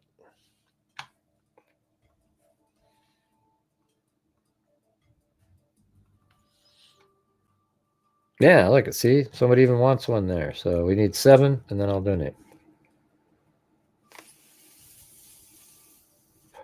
All right, science wins. You can't. Not only was he born here, he also belongs here. Wow, look at that. Lisa Belson did 5 of them. Now we just need 2 more. Thanks, Lisa Belson. You're always, you're always so kind. Thank you so much. Science wins. You can. Not only was he born here. Yeah, we did that one. And this one. If you're saying Trump is a bad president, you aren't a patriot, as Trump is the literal definition of patriotism. I hope a quick, painful death to all the deplorable immigrants and anti-Trump congresswomen who don't deserve anything. This one is, also in 2019. I've noticed a lot of liars talking about the truth in this post.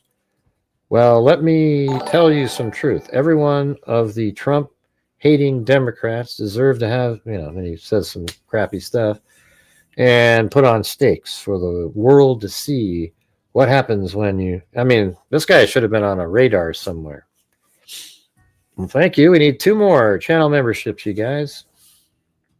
We can get some people that haven't supported in a while. That'd be great. This is going to be blatantly racist, but I hope Trump has these people taken out. And he's replying to this person, and also in 2019, with the way this country has been going, I think we need a dictator to at least get rid of the progressives. And then maybe, then he mentions Hispanic people back to Mexico, I guess.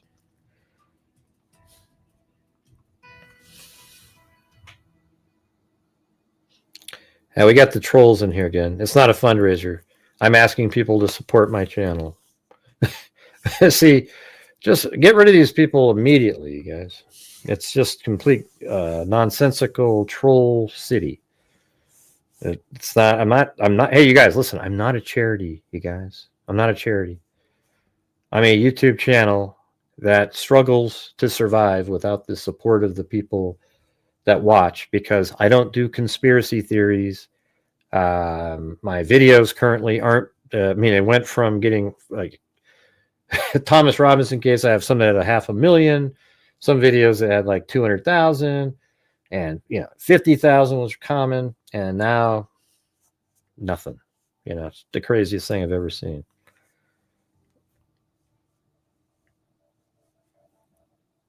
Let's see. So Austin, let me put it this way: if any of the Democratic candidates win, they won't be in there for very long, because unlike the Dems, we have guns. Jeez. I mean, this guy, he's nuts, man. He's a crazy person. Hey, thanks, Allie Cake. There we go. And there we go.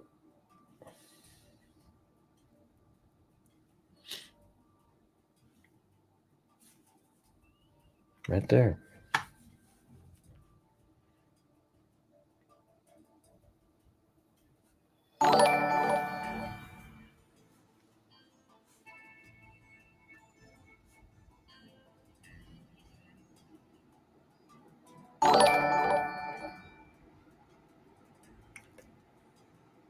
All right, Austin. Let me put it this way. Okay, I already have that. Maybe so, but if the losing Republicans don't like it, they hold off the firepower. They hold all the firepower. 50 million Americans with AR-15s will make quick work of any blockades the government can put to protect the White House. This is September 26, 2019. September 30th. I don't think so. Most rioters don't bring assault rifles and body armor like we would. And we wouldn't be going to the streets. We'd be going into Washington. Mueller should be hanged along with the rest of the Democrats involved in that witch hunt. July 24th, 2019. I can't see the date. I disagree. I can see many people getting away with what Trump has done. Billionaires, longtime senators, governors, or really anybody related to powerful people or political parties. Sure, being president makes it even easier, but also keep in mind the only reason we may know about this is because of Trump's stupidity. So now he doesn't like him. This is 2020 up here, I think. I mean, he is not really good at hiding things, and I'm willing to bet this sort of conduct happens quite a bit, and nobody finds out. Not sure what they're referring to, though. It seems that you people don't understand that sometimes, this is April 8th, 2020. So what an abrupt change. You're talking about like 6 months. Public safety comes before your personal rights. If someone in your family has COVID-19, why wouldn't you want them quarantined? So this is like I think COVID started in December of 2019. Is that right? So I think he was just really, I don't know. I mean, COVID messed up a lot of people, you guys. I think one of the biggest mistakes that we ever did as a country is and I think all of us thought this even when it was happening, was to keep kids isolated and not being able to go to school really and interact with other people. I think it created a lot of monsters out there. And I think every one of these shooters we've heard from or seen since COVID, that's where, I mean, the only thing that's interesting is that's where there's the rise of the transgender shooters, is after the COVID lockdowns. Like these people just sitting at home, being influenced by people on the web. Man, if you want to come up with a conspiracy, it almost feels like that whole thing, keeping these kids at home for really no reason at all. Something awful came from that. Yeah. If someone in your family has COVID-19, why wouldn't you want them quarantined? You know what's weird though is the way they made COVID sound. I mean, 1% death rate is pretty high, right? Like, would any of you go, hey, for $1 million, if I you have a revolver with 100 instead of 6, and you said, for $1 million, if I spin this around, would you take that risk? And I just wouldn't do it. Would you? See, that's the thing, is 1% is high, but the thing is it was killing a lot of really old people that already had conditions. Like if you were somebody that was relatively healthy and young, that percentage goes down like dramatically. It's not 1% of that population. So, I don't know. Are you really going to get in the way of trying to stop? See, they made it sound like it was just like smallpox or some just like the worst thing ever coming in. And it really isn't like that. It sucks. It's not fun or anything, but it's not nowhere near the perception that they made us feel it was. Right? I mean, when it first came out, didn't you guys think this was like humanity altering, like existential threat type of thing? The way they talked about it. And it turns out, I mean, for some people it was really bad. Especially, remember that one version that came out? It was like D or something with the word D in it, Delta or something. That one really seemed to take out a lot of people. But they're, other than that, it's been sort of like the flu or something, something of that nature.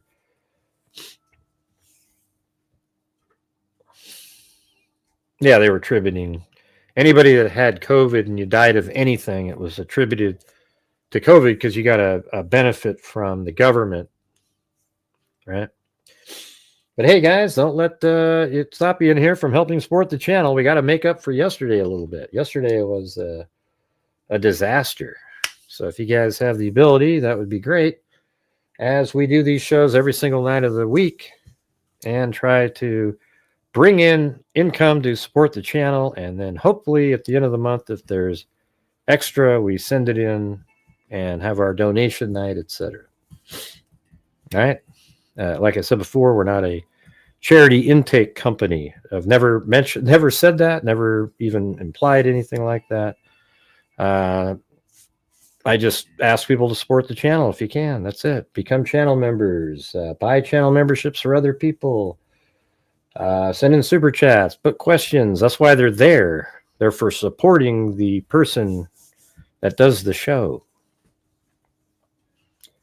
Imagine the world if they didn't do, yeah. And I think COVID actually, the way the Democrats tried to spin Trump's reply is really hurt him in that election. But I also don't understand how Biden got 17 million more views than Obama did. That doesn't make any sense.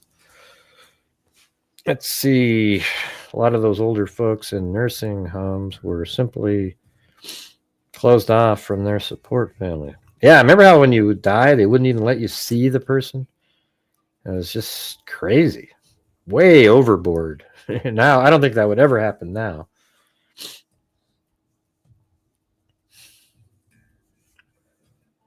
Are you really going to get in the way of trying to stop the pandemic on account of your phobia? Let's see.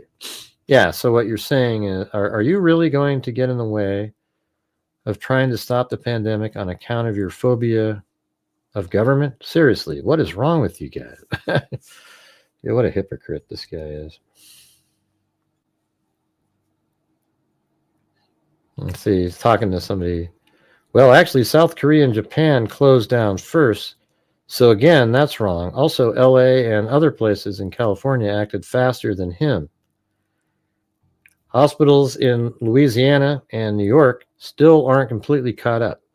I remember there was like these NBA games that were about to happen, and then somebody tested positive, and then they went up. The whole league was canceled. And then they had the bubble in Las Vegas, I think it was, and you just play these games on a court with no fans, no nothing, with these stupid little TV sets with faces on them.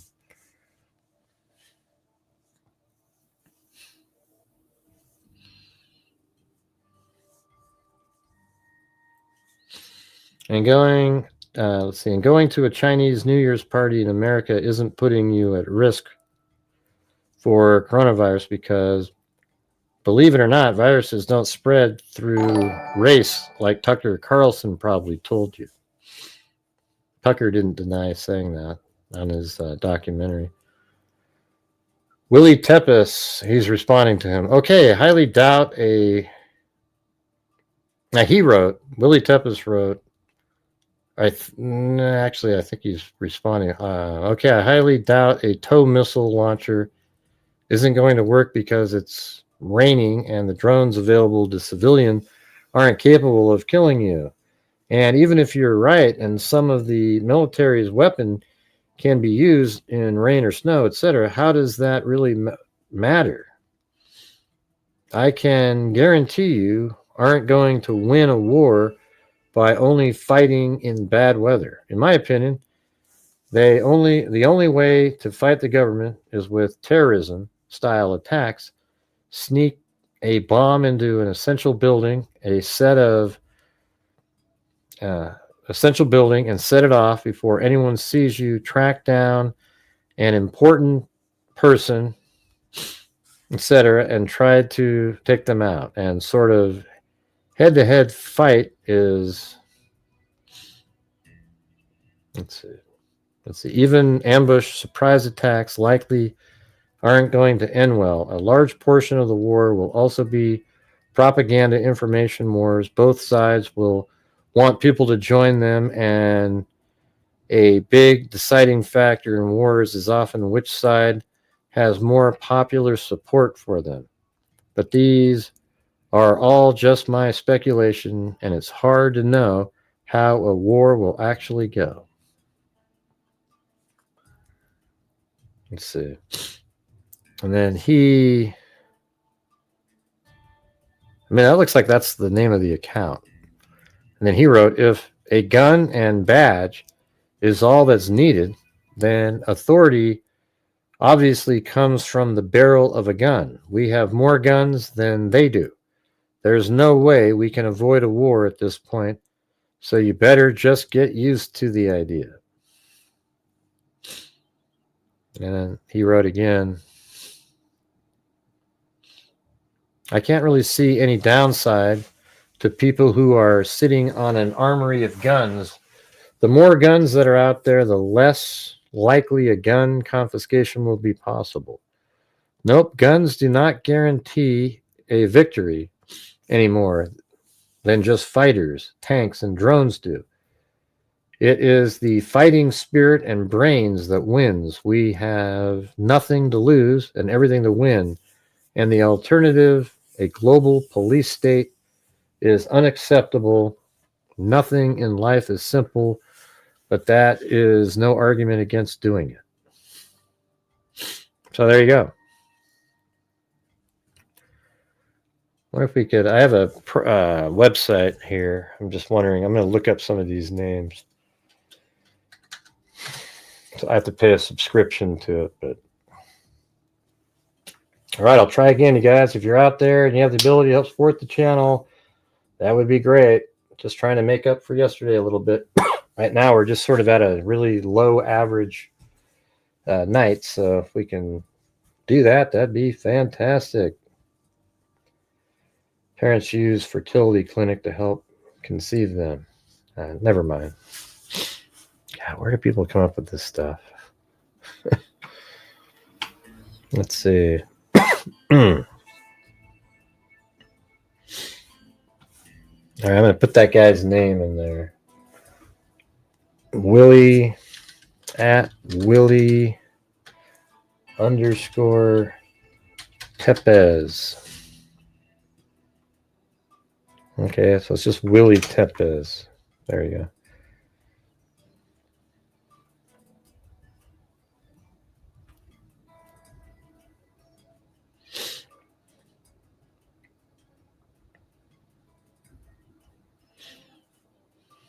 Yeah.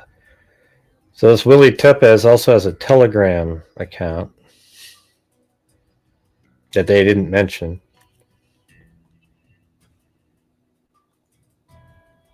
These guys almost always have something like that. Yeah, that's him. See, like right there. Willie Tepes Telegram, right there. I'm just using the site that I have. And then he's also got Reddit, Willie Tepes. Creation date, June 12th. So I don't know if that's the same guy. Because this would have been, no, that actually, yeah, no, it's June 12th. That's before Trump was shot, 2022. So that's probably him on Reddit. I mean, wouldn't it be? How many Willie Tepeses are there?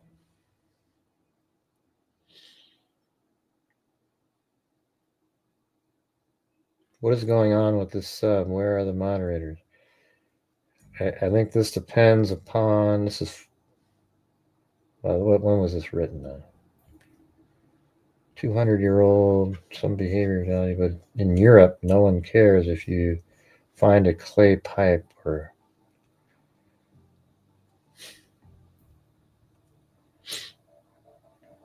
let's see. What do you mean, yeah, it was Crooks?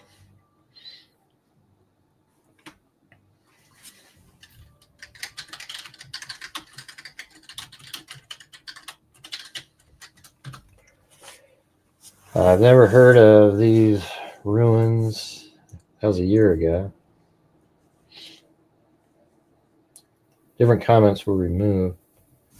I don't know if that's, I don't know. It's the same name, Willie Tepes, right?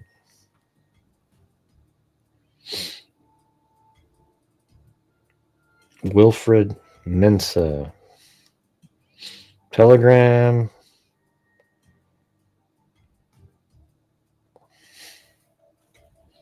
Let's see what else.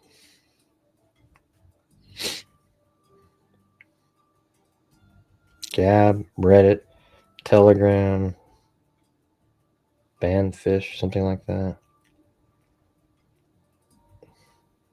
Yeah, how do you know it was? What are you talking about, Chris? Nobody knows what you're talking about. You're just, man, it's just crazy.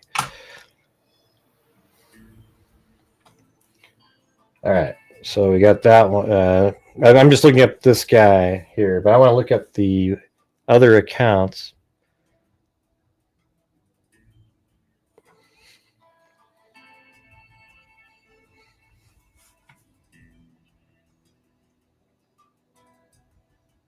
Yeah, like I'm gonna look up Crooks email. TM Crooks 7 at gmail.com.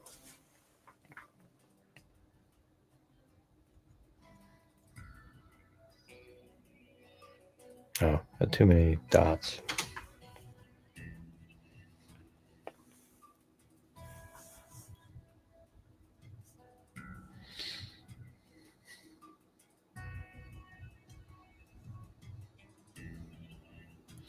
Yeah, it seemed like a lot of people would want to get on their kayaks and go fishing.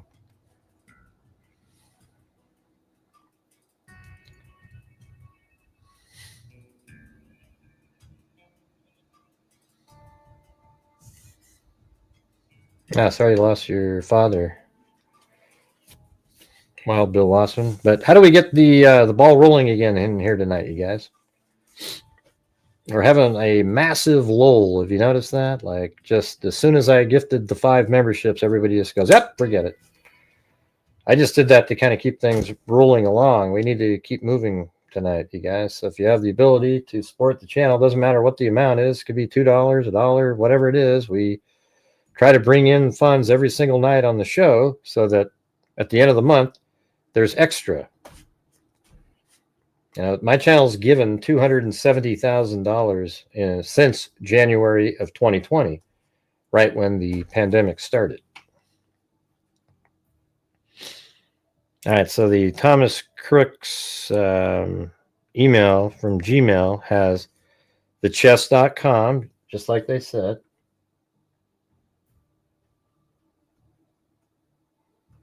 Oh, yeah, there's also this thing here. This is from Tucker. Revolving. Crooks search for Trump. evolving, Crooks searched for Trump more than 700 times online. He also searched for Jack Ruby, the man who assassinated Lee Harvey Oswald. He then submitted queries for craziest chemical reactions. Let me turn that down.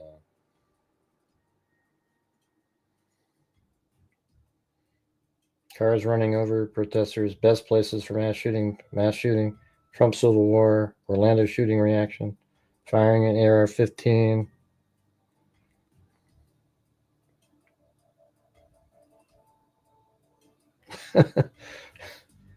Yeah. Hitler speeches. Isn't that weird? Interesting, the Hitler speech, and then you have the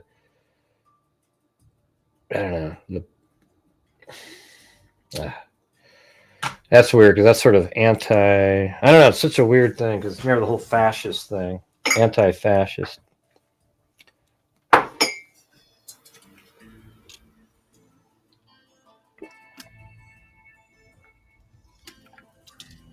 Yeah, it's not anymore, I guess, Westmeister, because we don't do the conspiracy theories. Everybody's so focused on one case. What about you?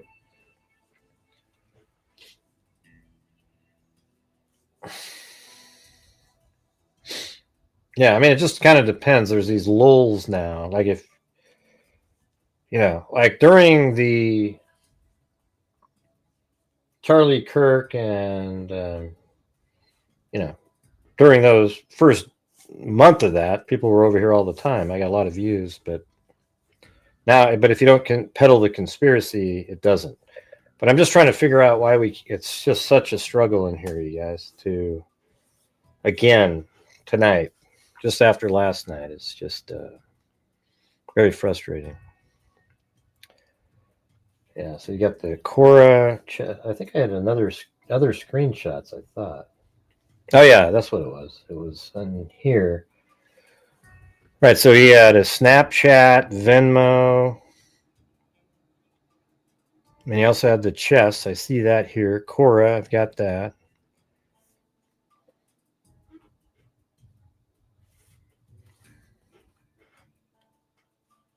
Was that kind of are you a little bit of an asshole, Westmeister? Like you came in here just to be like that? It's not a conspiracy, Westmeister. That's part of the case. That's what I could tell by your initial comment. You were trying to get a little dig in there. Yeah, it's real. Yeah, that's exactly what Lance Twiggs is. A furry. He wears the clothing, etc. Have you not seen that?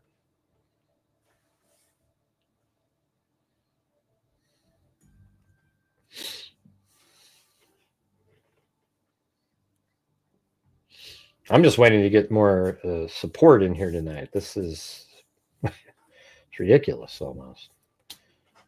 I consider for the next hour and it'll be the same because I don't know, man. I don't get the conspiracy people in here. They're the ones that go, oh yeah, keep doing this conspiracy. Here's some more. Yeah. It's brutal. All right, let's see. We've got another name here. Tom Crooks, 19.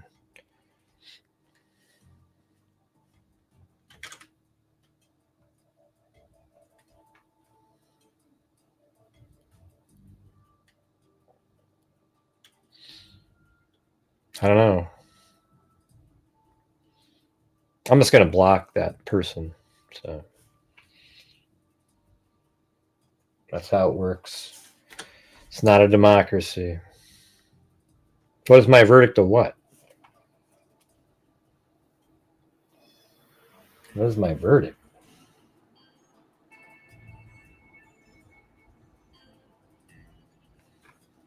See you later. Have a good one.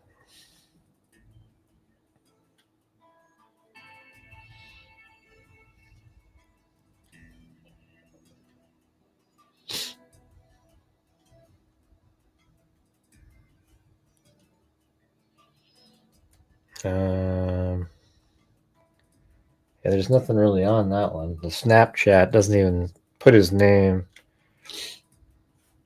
on Snapchat.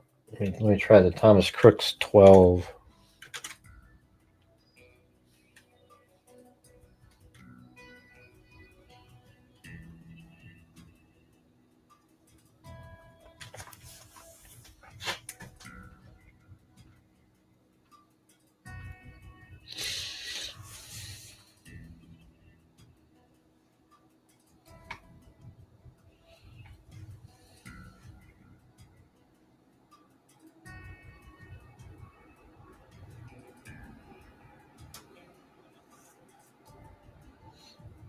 Yeah, Lisa Valens one sent me well, it's not really a challenge. She already sent me a coffee. She said, how about everyone join me in sending a coffee? That's not, if they're not sending in super chats, they're not sending. It's just, we needed like a regular challenge again. That might work.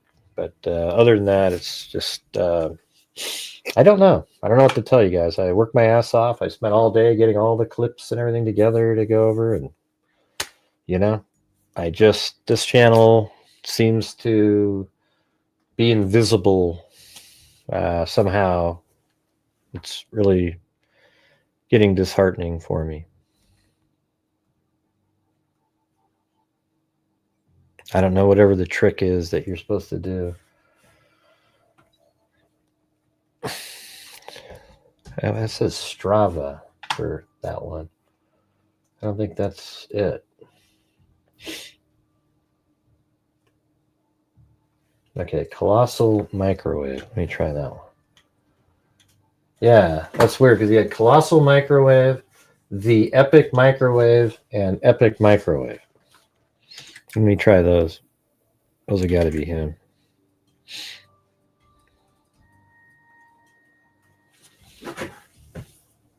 Yeah, that's what they say.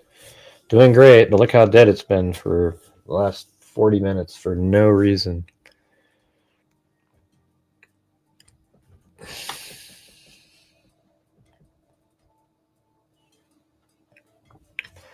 See, I have this website that I type in the names in over here.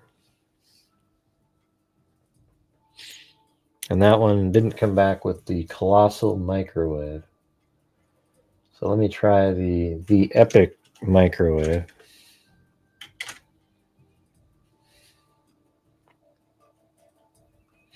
See if that comes up with one. I don't, Sandy, you don't need to type stuff like that in. I'm not waiting for your check to come in. You don't, if you can't afford, listen, you guys, if you can't afford it and you're one of the people that's like waiting on checks coming in and things like that, don't send anything. All right. I'd rather have you take care of yourself. I'm just looking for, if there's people out there that can't afford it and you want to help support the channel, that'd be awesome. We've already given $500 out to Rain this month already, which is good. Whenever you type stuff like that in, Sandy, the trolls just absolutely love it, So I'm going to get rid of that one. They love stuff like that. You always see them repost it. All right, so you got the Instagram is the Epic Microwave.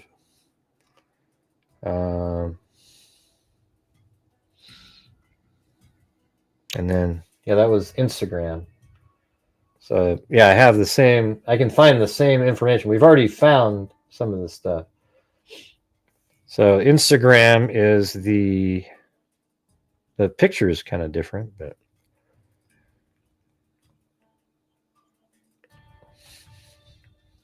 the Epic Microwave and Epic Microwave.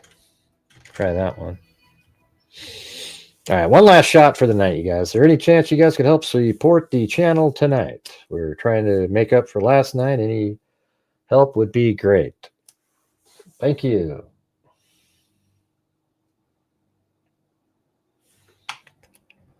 We got Instagram.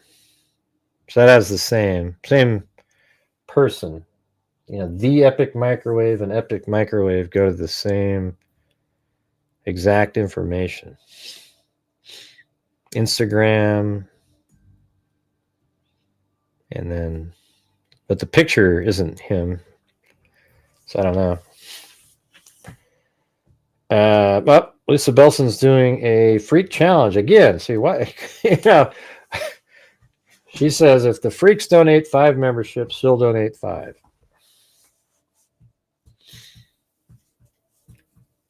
So I guess that's where we're at. Thanks, Lisa Belson. I wish other people would do it as well, so that you didn't feel like you're. I mean, obviously, I appreciate it. I'm just trying to make it more democratic, I guess. All right, so we need 4 more now.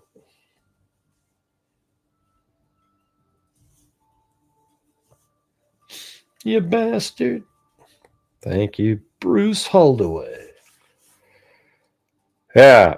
My verdict, I don't know. I feel like there's a possibility that the furry community isn't probably, I think they're all pretty tight community. So the fact that Thomas Crooks was part of, or seemed to be interested in the furry community, and then we've heard recently from like Megyn Kelly and other people talking about how Lance Twiggs was really like out there. He's the one that was a little bit weird, and he was totally into the furry community. And then I guess so was Tyler Robinson. So, I mean, if you think about it, the shooting at Trump was just last year. It's not like a long time ago. So maybe they were all part of a community that were aware of this. Hey, thank you, Chris O'Connell. There we go. Look at that, you guys. We got there already. Anyways, thank you. I don't know, man. I'm not sure why. It's pretty difficult some nights in here. Not sure what the deal is. Terrifying, though. Violent furries. Well, it's like, do you guys remember like a year ago, around the same time, there was a transgender cult that was killing people? What the hell was the name of that thing? Remember it had a Z, like it had a Z in it. What was the name of that thing? So it's kind of strange. Like there's this whole kind of community here. Thank you, Lisa Belson. You're so kind, both of you guys. I mean, all of you are the people supporting the channel. I really appreciate it. It's just one of those things where, I don't know. I have to be, whenever we have a case that's complex and interesting and people are all searching for it, I get a lot of views. But as I've been telling people lately, Zizian, I think that is it. If you're not covering the huge case, then people actually unsubscribe and they don't watch your channel because now you're not covering what they really wanted to watch. So it's sort of that part is disheartening. Because I always get people say, Gray, are you going to cover Tyler Robinson again tonight? And I'm like, well, that's what people want to watch. But I want to watch. And then I'll cave in, and then I'll do a whole show on something else. And then I'll get 80 people watching because nobody's interested in those things. When I say nobody, I mean the masses. And then you try to do something else. Then you come back, and then now people have sort of, you're out of the algorithm too. So it's sort of, it's really difficult. Isn't that crazy how that works? Yeah, I mean, these people dress up. My kid, he worked over at Albertsons, at Albertsons, the grocery store. He worked there, and this person came in with a female. And then the person, he had a leash on this other person. And I guess that's a furry, right? I mean, that's what that is. Cosplay, whatever the hell you want to call it. Like they're dressed up as a dog. And then when he tried to ask the dog something, the lady got sort of mad, like, well, he doesn't speak. So I told my kid, next time he comes in, go like this. And I go, what the hell are you doing? I go, well, I asked him if he wanted a hot dog or a corn dog. How did you not know that? I think that would have been pretty funny, don't you think? Come on, everybody. You got a minute like that. That would have been pretty good. Of course, nobody heard it except for you, Nader Bader. Thank you. All right. Yeah, so I think, how big do you think the furry community is in general? Like 2,000 people, maybe, something like that. And if that's true, then isn't there probably a community out there, maybe on Discord or somewhere, where they all just kind of congregate and talk, and then maybe some side conversations happen out of that? Oh, you missed a few of them.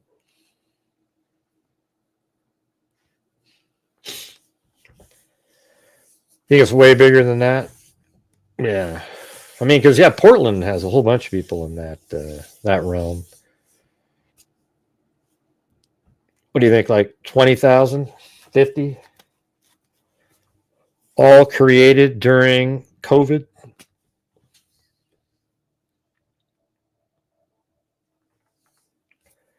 I don't know who Henry is. I don't know who you're talking to. I don't see anybody with that name. Furries have been having pretty big conventions in places like Las Vegas for years. Oh, I see.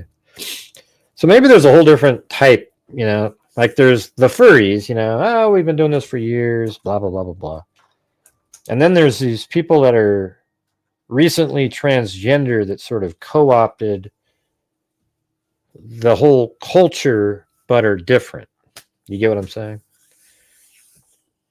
Yeah, totally made it worse. I think COVID is the reason we have so many sort of screwed up kids mentally that are doing these things. But I think I don't know who this person is that they mentioned. That individual, what was his name? Willie Tepes, but that person seemed to be trying to get Thomas Crooks to do something, and then Thomas Crooks stopped communicating online, and then the shooting happened. So did they sort of communicate off-site after that? Is there, I don't know. I mean, I'm not a conspiracy person, as you know, but I know conspiracies are there. They're just different than a lot of people might think. I mean, I'm just wondering, was there somebody out there that has sort of infiltrated these groups of people that minds are messed up, part of this, and then convinced them to do something, knowing that the president that's going to be in office doesn't believe in those things, you know? Like the Democrats believe that men should compete in women's sports and just dominate women and, you know, absolutely destroy them in every sport possible, where the Republicans don't believe that men should be competing against women in their sports, that women should have their own sports, etc. Now, one of the things that I think is absolutely what they should do in the Olympics in track and field is to have it open, you know, like you just have track and field be an open event and everybody runs against everybody. And then at the end, after everybody runs against everybody, you say in the preliminaries, you go, okay, who are the top 8 people? Okay, those are in the finals. And then you go, who are the top 8 women? Okay, here we go. Who are the top 8 transgenders? And then those people all run. Now, if one of the women happened to be, or a transgender person happened to be one of the top 8 fastest, they get a run against likely the other 6 or 7 men that are in it because they're fast enough. I'm for being able to move up. Like, I think women should be able to compete against men if they're good enough. Doesn't everybody agree with that? Because society is merit based. Hey, thank you so much, Chris O'Connell. Doesn't everybody agree with me here that women should be able to compete at any level that they qualify to do? So let's say you're in the Olympics. Let's say there was a woman who could run the 100-meter dash in about 9.8. Okay, well, that's good enough to make the finals for the men. So why would you want her to compete in the other? Hey, Chris O'Connell's on a troll smack. Hey, there we go. Hey, how do I do this one? Everybody else, let's hear it.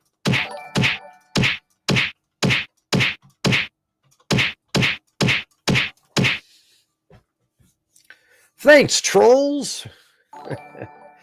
Hey, thanks so much. Chris O'Connell.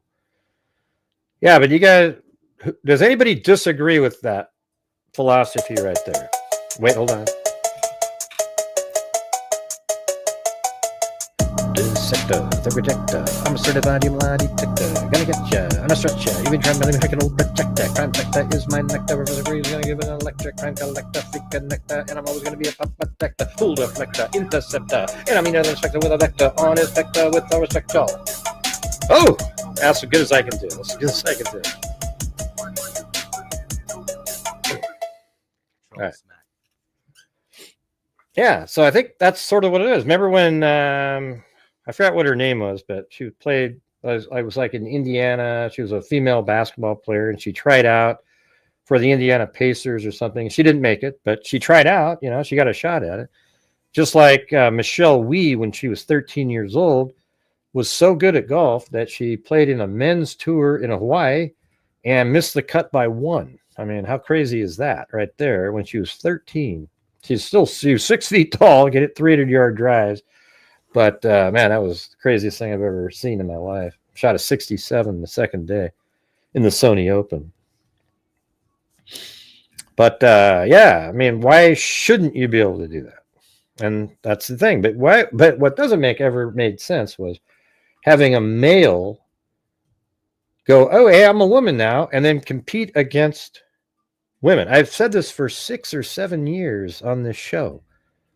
I mean, way back, even before COVID, I was saying this stuff. It was right when Caitlyn Jenner won the ESPY, and her speech said, I think you should be able to compete in the sports with the gender you identify with. I went, oh my God. And I knew that one sentence, when she said that, now Caitlyn does not believe in that anymore.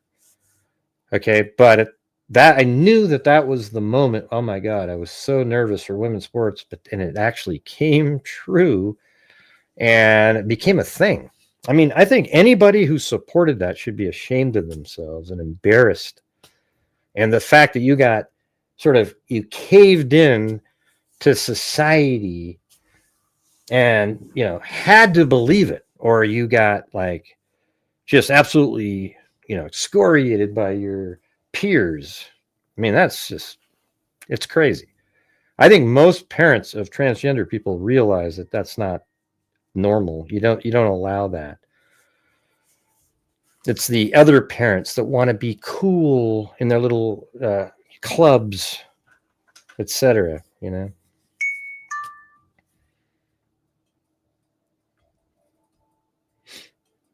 Yeah. Men claiming to be women and then insisting on competing in women's sports. I know. Who the hell what would make you think that that's okay just immediately?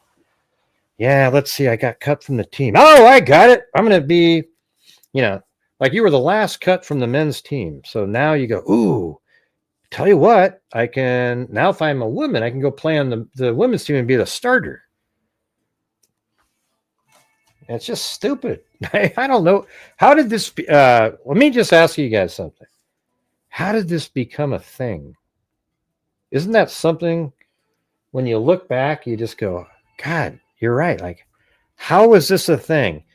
you kept seeing on like CNN and MSNBC and Biden and all these people, you know, the whole administration there talking about it like it was just so normal and cool. And it's just, to me, I just never, that's when I realized the radicalism in thought that certain people have. I remember, what was that one swimmer? What was her name? Or whatever you want to call him.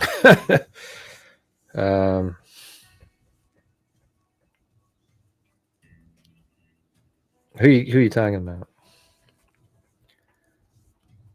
Trump's grand. Oh yeah, Kai. I watched her. She's pretty good. She's not like, you know, I mean, she shot a 80 something, but you know, she's good. I wonder what her best score was. Yeah, Leah Thomas and then Riley Gaines was the person that got screwed over. And what was kind of cool on her, that changed her whole trajectory of her life, Riley Gaines.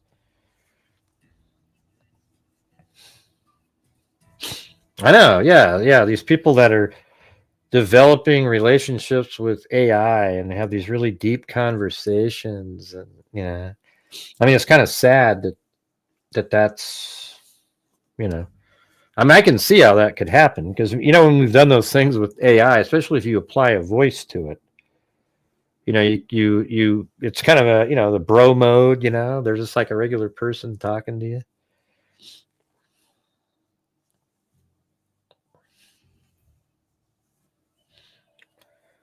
How you guys don't see this? Don't see what, Henry? How we don't see what? I don't understand how you guys don't see this.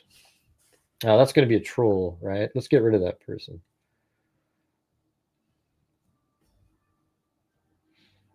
Right? Is that a troll right there?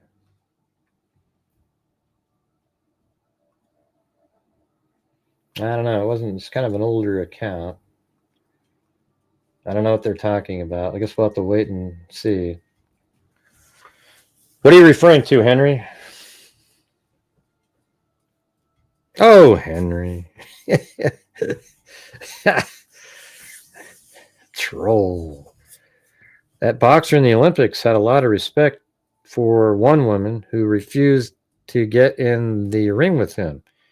That would have been assault, seems to me. Well, it wouldn't have been cooler if the male boxer had just said, "Hey, I'm not going to do it. I'll actually concede because they don't want to fight against me as a man." That would have been more respectful. Oh, hey, Henry.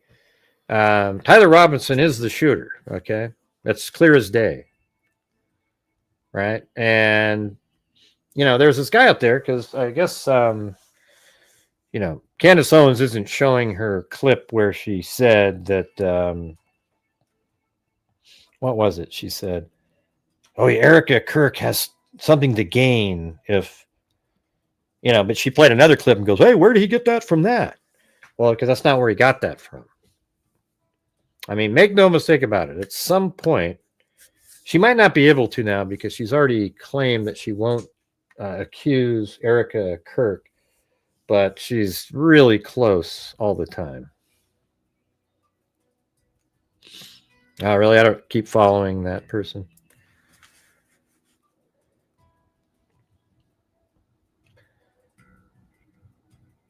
Strawman Boy is being... Who's Strawman Boy? I don't even know what that even means. Who's Strawman Boy? Man, you have a brain. Hey, guess what? Hey, you know what, Henry? You got timed out. But you know what I'm going to do? I'm going to do, you know, like when you watch... What's that one show...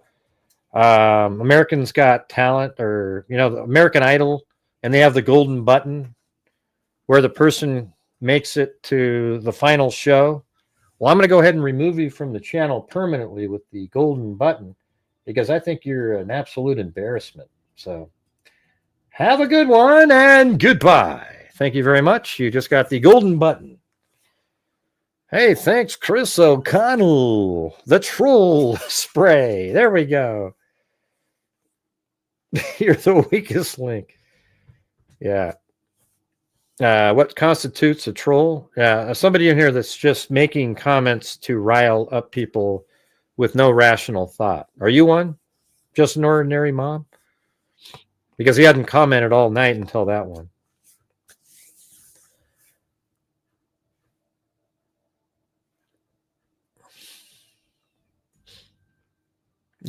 Henry, hey, come back, Henry. Come back, Henry. It's inspiring, Chris O'Connell. Come back. It's too late. You've gotten the golden button. You've made it into the purgatory of... Hey, wow. There's Chris O'Connell again, you guys. Hey, look at that. We've got 83 or something like that new channel members. 82.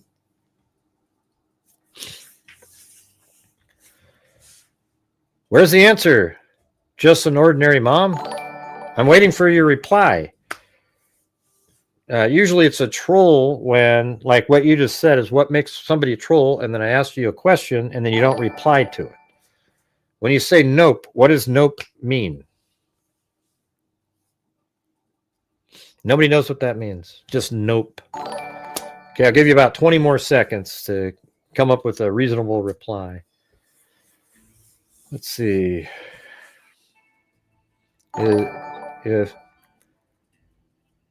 I commented the Zizians. No, that was Lisa or somebody else. I saw it.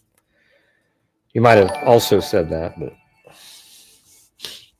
I mean, don't you know what a troll is when you see him? Just an ordinary mom. Haven't you noticed that? And it's really clear when they come in and they just start rattling off just stuff where they know isn't going to fly with any of the moderators or anything. They just say it over and over and over.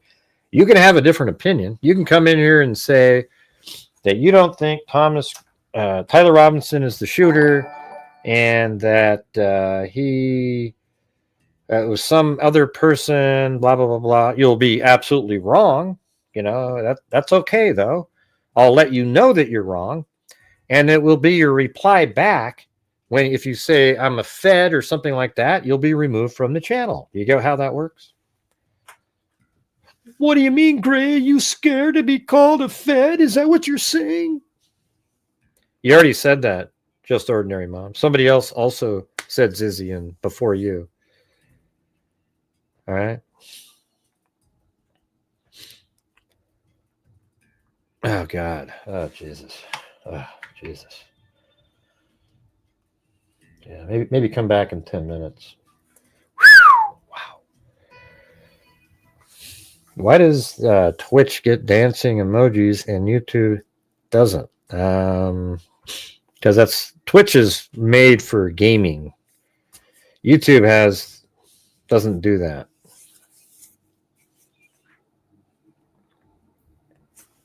Yeah, let's look up Zizians in just an ordinary mom's honor, who's now been timed out. All right, let's see. Here we go on Wikipedia. Zizians. The Zizians are an informal group of rationalists. right, sure. Allegedly involved in 6 violent deaths. The United States, 3 in 2022 and 3 in 2025. Federal prosecutors say the Zizians, that must have been earlier in the year, the 2025. Prosecutors say the Zizians are associated with persons of interest in the murders of 4 people. So I guess they're just that's their cult. But their beliefs a small offshoot of the rationalist community. Well, who are they, though? The rationalist community is a 21st century movement that formed around a group of internet blogs, primarily Less Wrong and Astral Codex. The movement initially gained prominence in San Francisco Bay Area. Its members seek to use rationality to avoid cognitive biases. You guys are the exact opposite of that, though. Common interests include probability, effective altruism. Is there really anything? Is altruism an actual thing? transhumanism, and mitigating existential risk from artificial general intelligence.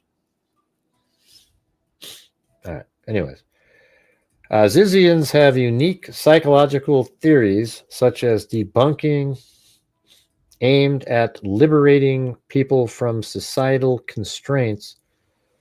I don't know about that. I mean, this sounds like, yeah. So let's see.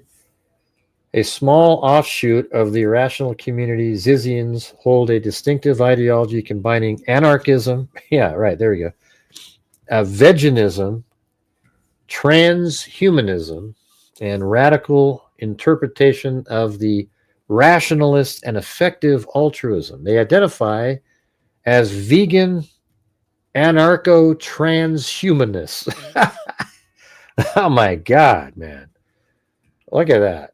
Are you kidding me? Vegan anarcho-transhumanists, emphasizing animal rights. Oh, wow. So you must be part of the, maybe that's what the furries are about, right? Hey, we can just make a, you know, we'll turn a human into a dog, and then the dog has more rights than the dog, and then that's cool. Emphasizing animal rights and viewing meat consumption as a severe ethical violation, prioritizing the preservation of all sentient life against threats like artificial intelligence. Their beliefs are rooted in an extreme interpretation of timeless decision. Maybe we need to have like music playing on this. This sounds like one of these. Their beliefs are rooted in extreme interpretation, timeless decision theory, a rational alternative to causal decision theory. They see it as requiring resolution, opposition to perceived moral wrongs. Yes, you too can watch this on YouTube. Let's see. Hey! Chicken wings, 20 months right there. All right, this stance has led the Zizians to conflicts with organizations like the Machine Intelligence Research Institute. God. Zizians have unique psychological theories such as debucketing, aimed at liberating people from societal constraints to pursue their moral ideals, and the notion that the hemispheres of the brain can have distinct genders and conflicting interests. Wow. Hey, Nader Bader, 7 months. No idea how long I have on this account. My other one was banned by YouTube. Well, you have 7 months on that one. Megazoid is $10. So thanks, Nader Bader. It seems like my problem is I have one that's $1.99, $4.99, and $9.99. I should have got rid of the $1.99 years ago and had one that was like $2.99 or $3.99, or just one, like just one channel membership at $4.99 or something.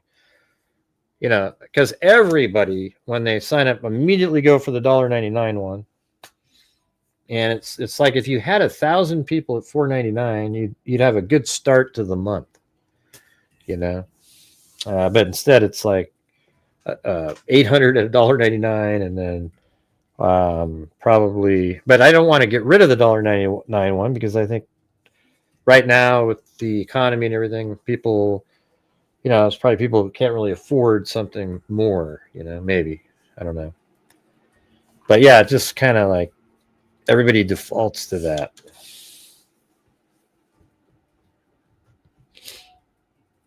Yeah. Well, thanks, Nader Bader. I think it's called Oogla. Wait, what is Oogla Boogla Freak? Is that the second one? Where did Oogla Boogla come from, by the way? Wasn't that like Oogla Boogla? It was some kind of like, I don't remember what that was. Man. It was a sound or something that somebody said. Yeah. Yeah, so we have Freaks 101, Oogla Boogla Freak, and Megazoid. That's right. That's Dixie Hippie and Oogla Boogla. It came from the, oh yeah, Spirit Box. That sounds about right. Anybody have any questions I can ask a Spirit Box? Anybody?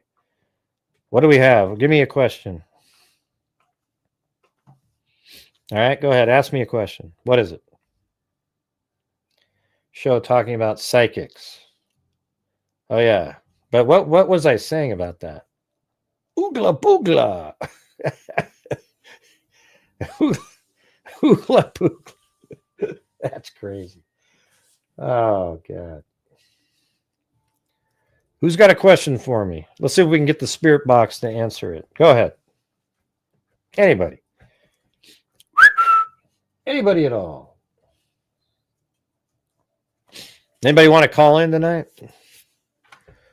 We can do that. We got another 30 minutes here. It's not really a call in. It's just a StreamYard link. There we go. Ask them why they speak in clear English. That's what I always say. Well, why don't they? Yeah. Hey, spirits out there, why don't you speak in clear English instead of sounding... Wait, that's your answer? Like this. At a hut. At a hut. Stupid. Diligent little buddy. Skipper. Man. Batshit. Hey, you hear that? Yeah, I said batshit. See, that's what I've always said to these. I've said this 1,000 times to these damn spirits. It's like, hey, if I say, hey, where did they put the body? Why do you sound like this?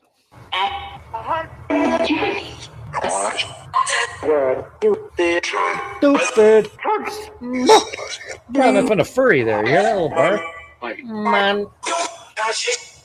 You hear that little bark like a furry? It was like, woof. But listen, if I say, where did they put the body? Why didn't you go like this? At 1123 North Jim Street, tucked underneath the mattress. Instead, you go,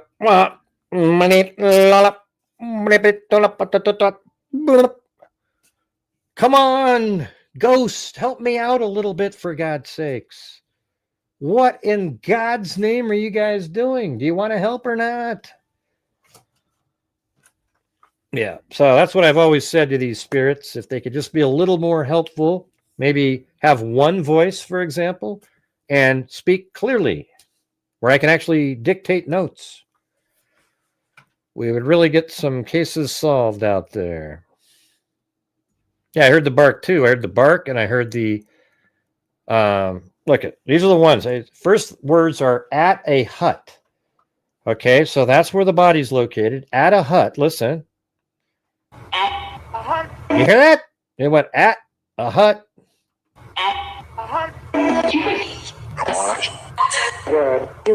Stupid. So you hear at a hut, stupid, and a bark pretty clearly, right? At a hut. Stupid. And the other one's, is there somebody out there? Like, is there somebody out there? Right? You hear that? Come on. At a hut. Stupid. Is somebody? All right. Bat shit. And the very last one is bat shit. Do you hear it? Listen to that. Tell me I'm wrong here, you guys. See, that's the conviction that the idiots that do Spirit Box sound like. Okay? Because you can get people to hear whatever the hell you want them to hear. The last part in there is, what was the last one? It was, let me listen again. At a hut. Stupid. Man. Whoop.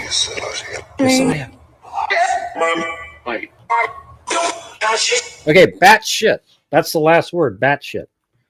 You know, if I kept recording, it would have said crazy right after that, because that's exactly what the people are who believe that Spirit Box is an app that you literally download from Google Play is somehow getting messages from the spirits in the world who seem to be not able to communicate clearly. Okay. Yeah. Batshit.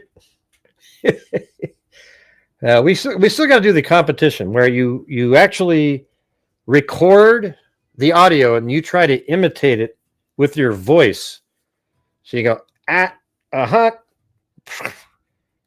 boop, doop, jump a little buddy, skipper. You know, do that, like go through it like that, and see if you can imitate what's said on the audio. And the one that's the closest, maybe we could do something like you win a. Nobody did my mug where you're supposed to take. There was 2 people. It was maybe I'll just have to send something to Lisa and CR, who hasn't been here in a while, but give them both the prize since they're the only ones that played it. I guess so did Ted Bundy, but we haven't seen him in a long time, so forget it. Go on it. All right, let me try it one more time. Okay, at a hut, right? Nobody's questioning that.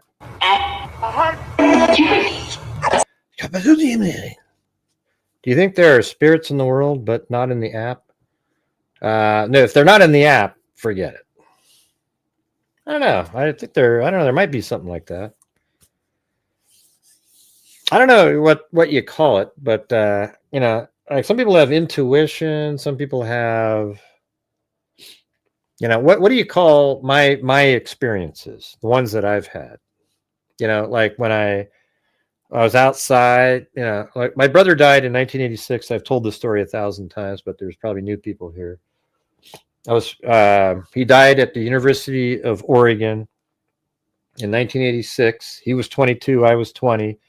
We were in the same fraternity, which I wish I'd never been in a fraternity. But anyways, I was outside the year later on his birthday on March 9th, 1987, the year after.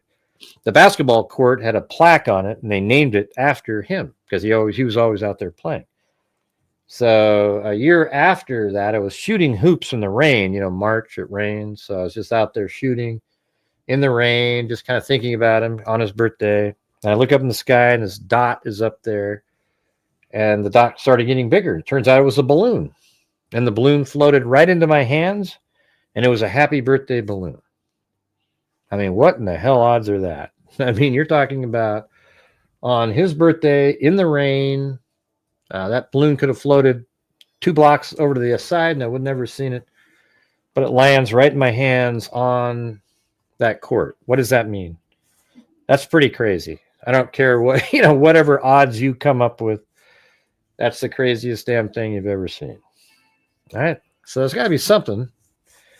You got that one, and you know, I've had other kind of weird moments that you seem to like. I remember my uncle, it was like a great uncle, Uncle Gorman. He had cancer, and he was always this really cool dude, you know, but he was older and he was in a lot of pain. My mom said, he goes, oh, he's in so much pain. It's bad to see. And then I woke up in the middle of the night happy. And I said, yeah, I think he passed away. He's not in pain anymore. And I was just I woke up my brother. I go, hey, yeah, God, I just had this feeling. I think he's passed away and he's not suffering anymore. And then we all just kind of went back to sleep. And then my mom called the next morning and said he died last night, right at the same, like literally at the same time that I had woken up and said, and I woke up my brother to tell him. Isn't that weird? Shit like that. I don't even know what that means, but it's just kind of a weird thing. I think a lot of people have had those. That's why I created that channel that I had called Personal Paranormal.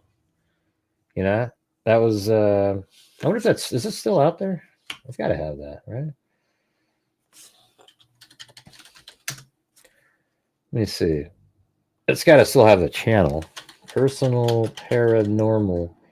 They're just stories that people have that they're sort of one-off stories that, I'm not judging if they're real or not. It's just like, you know how everybody has a story like that?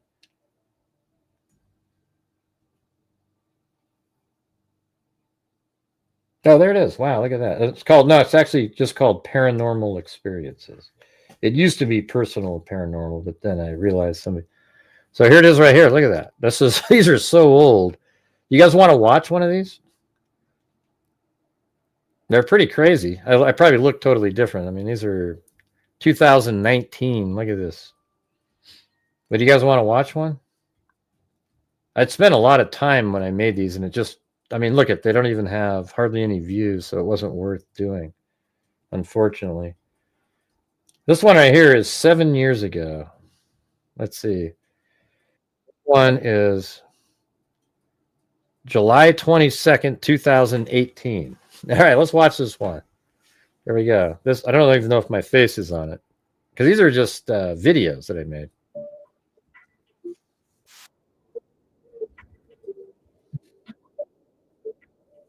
Presents Begone Shadow Man, episode 2.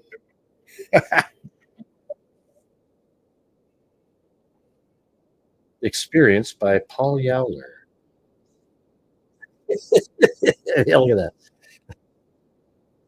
This is when I first started. With Titleist.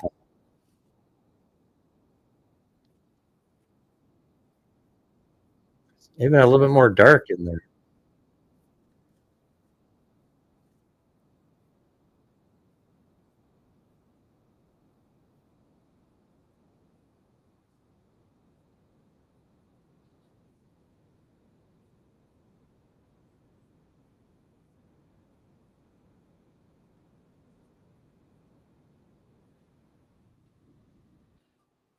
Okay, here it is.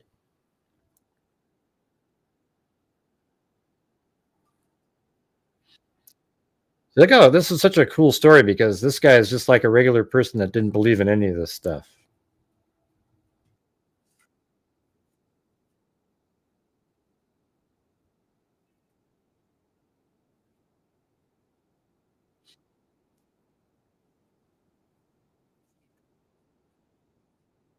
What do you mean there's no sound? What are you talking about, Tim? Can you guys not hear anything? What do you mean you can't hear? Jesus.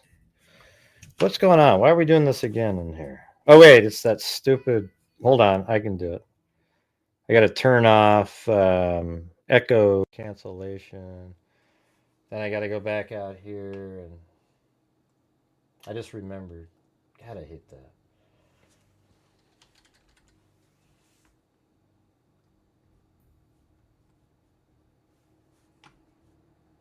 All right. Okay, you guys can hear me now and everything good over here. You should be able to hear this perfectly now. But the music's pretty cool. Look at it.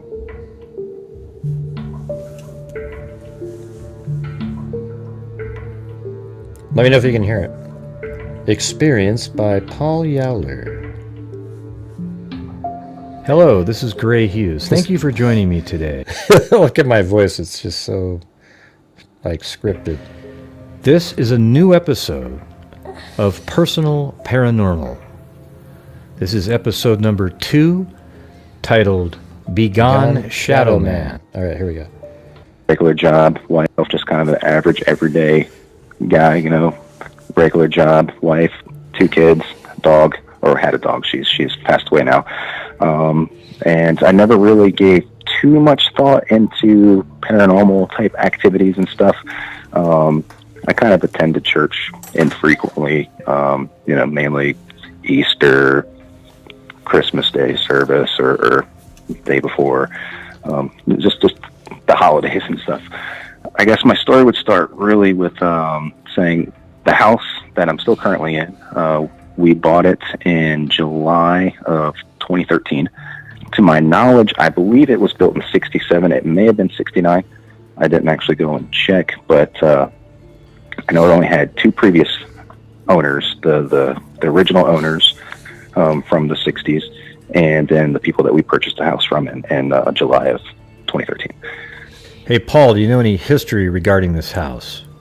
Well, yeah, according to my neighbor, the original owner, he was a botanist and worked for Zoo Atlanta. So he was responsible for I guess, all the crazy trees and plants and stuff that was there. I don't know if it's still there now, but at least back then, he did that. And I will say, too, that in our backyard, we do have quite a few crazy trees. There's some, I don't know the names of them, but I know that there's leaves on them that are bigger than my head. In the back of our house, there's footprints from the people that originally bought the house, and it has, mom and dad, 3 kids, a dog, and a cat, like footprints in the concrete, and that says 69. I'm pretty sure, again, though, that they had bought it a couple years before.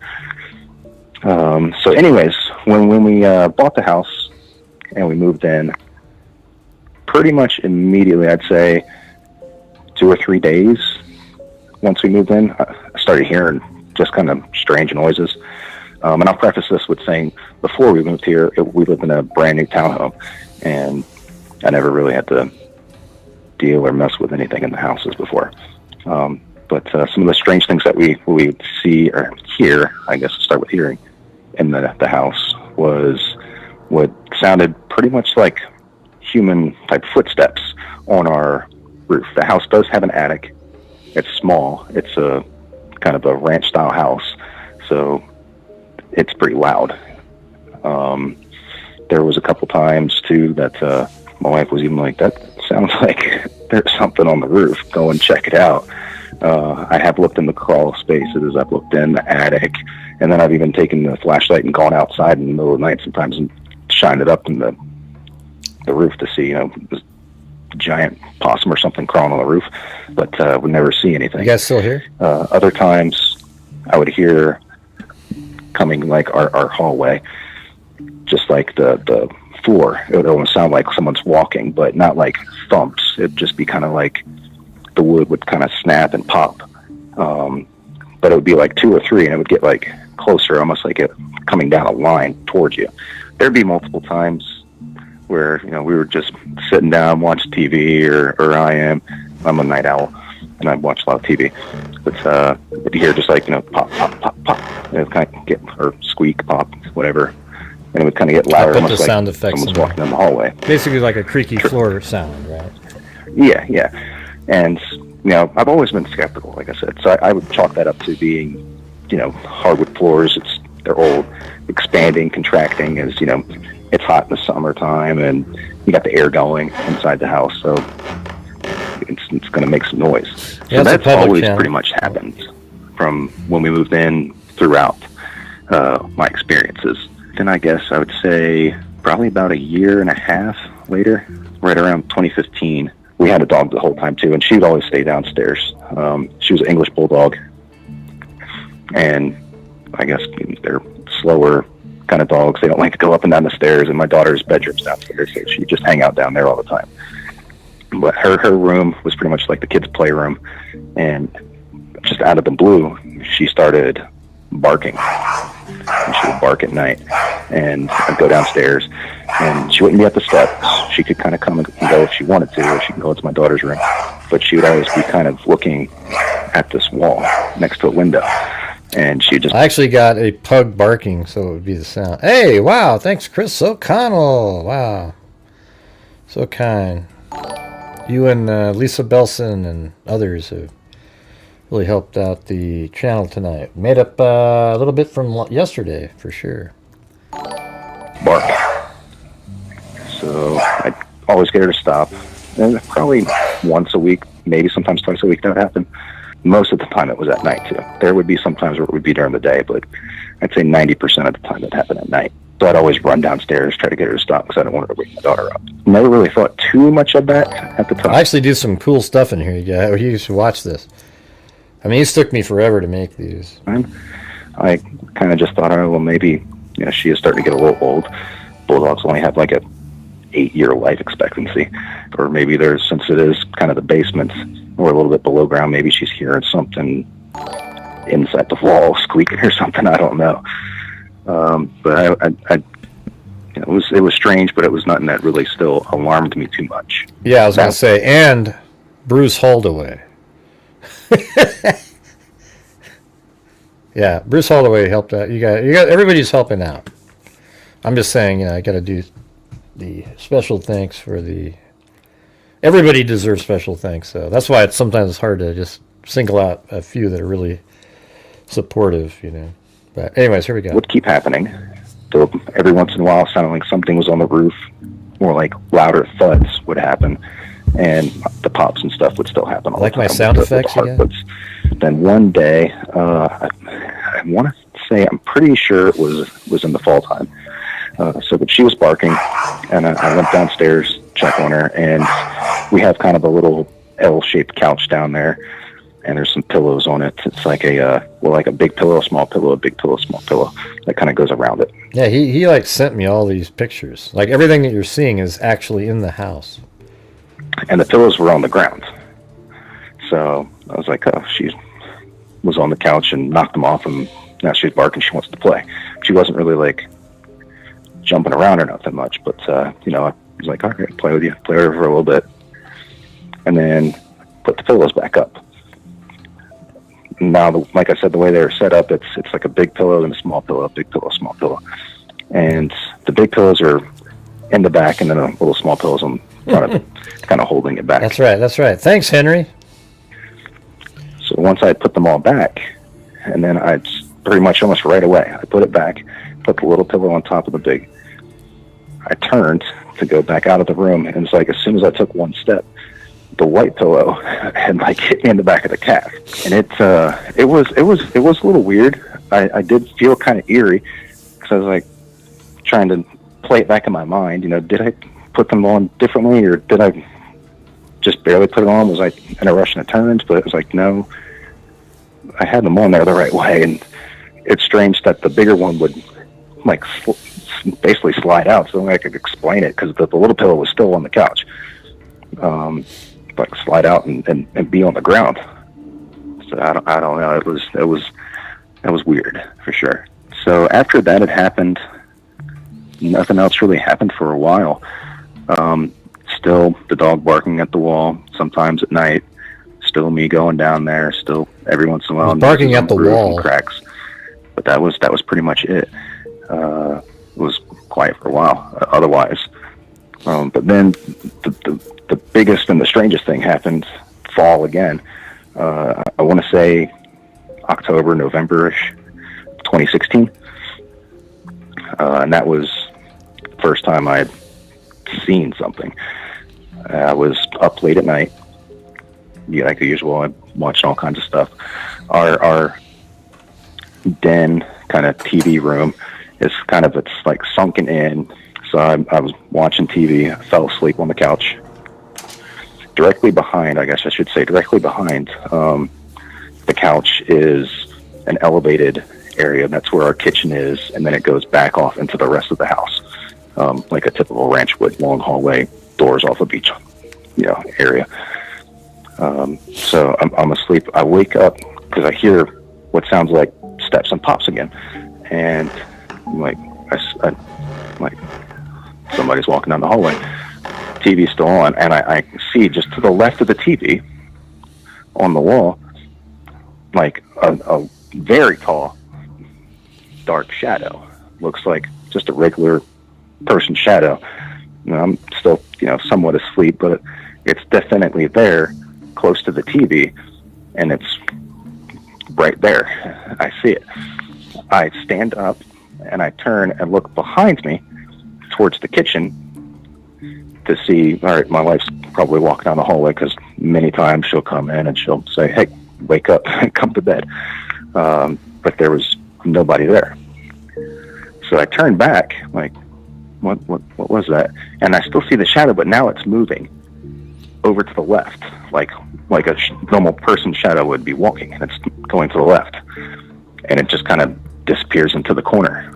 It's almost like it just like walked into the corner, and when it went to the corner, it didn't that cool? then project onto the That's sidewalk. cool how I made It just it. kind of went into the corner and was gone. Now, was the shadow's head on the ceiling at all, or just on the wall, a little bit above the TV of the show? It was on the wall, of probably a foot and a half above the TV. I mean, it seems, if I were to guesstimate a height here, maybe 9 foot in total. Wow. And the feet were right on the wall too, and the head was so basically just from the I don't ground, remember how I did that. almost all the way to the ceiling, right? Yeah, I mean, it's just like a tall, slender shadow, Oh, I know. almost like if you were to have a light source at your back and look at your shadow. I mean, it's like it's taller Right. than you are, but But it Yeah, fit right onto the wall, though. There was no Let's use a ceiling mask action on that. and no ground action. no, Huh. correct, Yeah. correct. So yeah, that made my hair stand up. I was like, I saw something. So I was like, okay, was somebody at my side door? You know, the blinds are shut. Let me turn on the lights outside. Let me look. Is anybody outside? Well, if the lights were off, then why am I seeing it? I love Art Why did I Bell. see a shadow? Was somebody else up? Did one of the kids get up? So I was up pretty much the rest of the night, looking, trying to duplicate what I had just seen. Like, where the hell did that come from? Where was this light that would make something right there? Yeah. Like even still, like if I put my hand out, I almost feel like my fingers want to start shaking a little bit. It was definitely a strange experience, and I didn't tell my wife about it. I was like, you know, she's gonna be like, you just keeping your ass up at night, and you're probably watching something, and it got in your head. I don't know, but I stand by. I definitely saw something, and it was strange for sure. After that, again, a little bit of time went by without anything happening. It was probably 3, maybe even longer. I don't know. That's why I'm hesitant to put dates and stuff on things because I don't want to like misspeak. Probably February, maybe January time frame of 2016. Oh, no. Yeah, where is 2017. Lisa Belson? The dog was barking again, and so went down steps. I took about 3 or 4 steps down, and that is I should say too, we keep a light on down there for her because she likes to have a light on. So I take a couple steps down the stairs, and I see basically just to the side and moving pretty fast, like downwards, almost like towards the ground, like something is moving away from the stairs. A shadow again that looks like a person, and then like directly, like as soon as the one kind of goes down, there's like a second that kind of like starts up again and goes down. Almost if like a car's headlights hit something, and you see like a shadow move, and then that second headlight hits it, and you see that shadow move again. It kind of looked like that, but they both kind of went to the left and down in towards the wall or towards the floor. So as soon as I saw that, and still looked definitively to me like a person's silhouette, I stopped. And I was like, hell no, I'm not dealing with this again. It's daylight. I'm seeing, crazy things here. I'm not going downstairs. Wow. So at that landing, you can see that landing area, and there's stairs that go to the right and left, right? I can't tell. Yeah, to the right is my daughter's. It's like a little mud room area, and then it's my daughter's room, and then the bathroom, and then to the left is just a big playroom and laundry room. Right, and so the shadows both went down to the left side. Yes. And they too did not hit the floor or the ceiling. They were just on the wall, right? Yeah, and on the wall to the left of like our window, and right. It kind of looked like it went. They kind of looked like they were like sinking into the floor, kind of like almost like something was walking away from the stairs. Like if something was at that corner of the stairs and walking away and around that corner, it just kind of went smaller down real fast. But only on the wall though, right? Like Kind of Yes, like yes. what it did in the living room. It went into the corner, but not on the other wall. These ones Right. went down below, but not on the floor. That's weird. Yes. It shook Should've me up played these enough on where Halloween. it's like, before I talk, it's like, sorry, precious, you're on your own. I came back up the stairs, shut the door, and I was like, I gotta talk to my mom about this. She's very religious. Right. Down below, but not That's on a the different floor. stairs. That's kind of Sorry, precious, you're on your own. I came back up the stairs, shut the door, and I was like, I gotta talk to my mom about this. She's a very religious lady. She's a member of the church. It's been going all the time. And I think that might also be kind of a reason why I kind of, to some extent, rejected going all the time, because she'd always, we're going to go, we're going to do this. And, but I was like, I think you need to tell her, so I was like, called her up. Mom, what are you doing? Hey, let me talk to you. I've been seeing and hearing things, and it's kind of freaked me out a little bit. And she's pretty nonchalantly just kind of. Yeah, but anyways, he ends up just saying gave me the how whole- he's just so into it. Like, he didn't believe in any of this stuff until then. Last comment was 4 years ago. So that's what I'm saying. You make these cool videos, nobody ever sees them again. It's ridiculous. It's like, why bother making them? They're great and everything, but shouldn't this be something that people watch just continuously over the years, like somebody else sees it? And instead, the last time it was seen was like a million, like I bet you if I hit the, let's see, what do I do here? Oh, I'm not logged in, so I can't change it. But yeah, you even have mine on there. Some of them are live streams. I would just watch the videos, like these right here. Don't bother with the lives. So Be Gone, there's one called 7 Gates of Hell, Umbrella Minus Woman. That was a cool one. I See You. That was Audra Blankenship, the one that wrote that pretty song. Or didn't write it. She sang the song. I haven't seen her in a million years. And Put It Back. And then A Message from the Sky. That was my brother. That's him right there in that picture, by the way. I don't know if you can see it. Okay, let's see. not going to always have these and Right there. He is a good-looking guy, as you can tell. He had a lot of girls. We look pretty similar when we were younger. Of course, you don't end up looking like that later in life.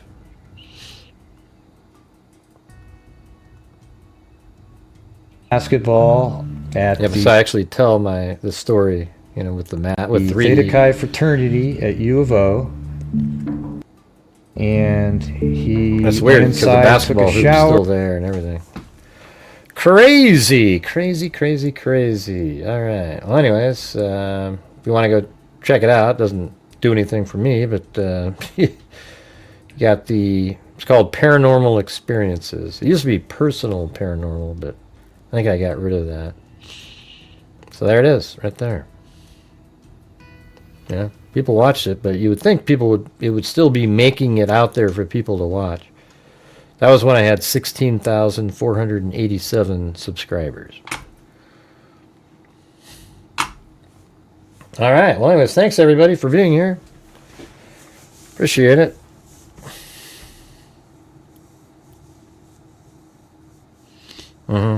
Yep. There's a few of them there. I'm gonna watch some tomorrow. All right. Yeah. So, anyways, thank you up here to Ducky Pam. Then it was Wild Bill Wassman, and then Allie Cake, and then Bruce Holdaway get to the membership. And then we had Dixie Hippie. And then Dixie Hippie gifted 5 memberships. And then Bruce Holdaway with a super chat. And then Gummo, 26 months. And then Allie Cake gifted a membership. Then Allie Cake did a super chat. Then Bruce Holdaway gifted another one. Bruce Holdaway representing. Hey, thanks. And then Gummo, 3873 super chat. Then allegedly Joy Miller. So it's not, we don't know if it's really Joy Miller. It's allegedly her. And then Lisa Belson came in with the 10 memberships. And then Bruce Holdaway gifted a membership. And then Dixie Hippie, and then Bruce Holdaway gifted another one. See how Bruce Holdaway is all over the place? And then we had Allie Cake, and then Dixie Hippie Allie Cake gifted 1, and Dixie Hippie gifted 5. Then Lisa Belson gifted another 5, and then Jason McCowan gifted 1, and then Bruce Holdaway, then Allie Cake, and then Bruce Holdaway gifted another one. Then Chris Stew, then Love Boston. Then Lisa Valenzuela did 5 and then 5 again. So thanks so much, Lisa Belson. And you too, Bruce Holdaway. Don't want to forget that. But everybody else, thank you. Appreciate it. And then we still keep going. Annette gifted 1, and then Allie Kate gifted 1, and then I gifted 5 because you guys did the 5, but it was 8 actually you guys did. Then Bruce Holdaway gifted 1. Then Chris O'Connell came in to combat the trolls, gifted 5. Then Lisa Belson gifted 5. And then Nader Bader gifted 1. And then Chris O'Connell gifted 10. Saying F you to the trolls. And then we have Chris O'Connell doing a cat eye, avocado dance. Troll smack, she called it. And then another troll smack. And then she did another 10. And then Chicken Wing, 20 months. Nader Bader, 7 months. Dixie Hippie, 6 months. Thank you guys. And then Bruce Holdaway gifted another one. Then Chris O'Connell, 5 again. And then Joe Morton, right there at the buzzer. Here's a little for the laughs and the paranormal. Yeah, no problem. No problem. Yeah, I try to make people laugh over here, you know. Sometimes it's sort of just a retelling of a similar story, like especially with the spirit box stuff. That's usually pretty funny. It doesn't really say Gilligan Little Buddy. That's me. Look at that. Jessica Shoebox, 71 months as a Megazoid. Thank you. I think they all left. I think both of the, I think Chris O'Connell and Lisa Belson have left. But anyways, thank you guys. We'll give honorable mention to Bruce Holdaway. No real time. Let's see.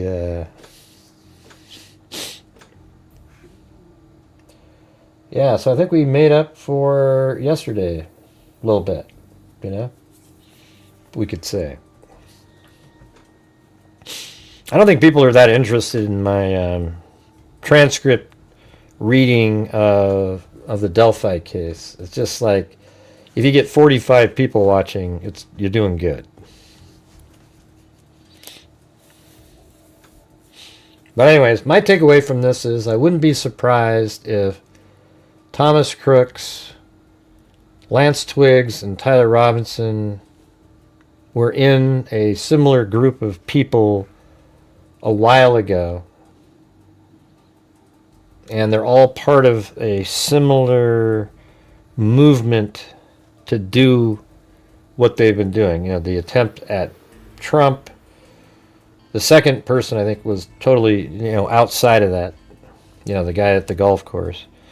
And then actually killing Charlie Kirk. And it seems like it's almost an identical, the Thomas Robinson and Tyler Robinson and Thomas Crooks scenarios are so similar, it's just mind-boggling. Almost like everything. Getting there early, walking around, you know, eventually making your way onto a roof, sliding over to get the right shot, use the tree. There's even it's like everything is like so similar.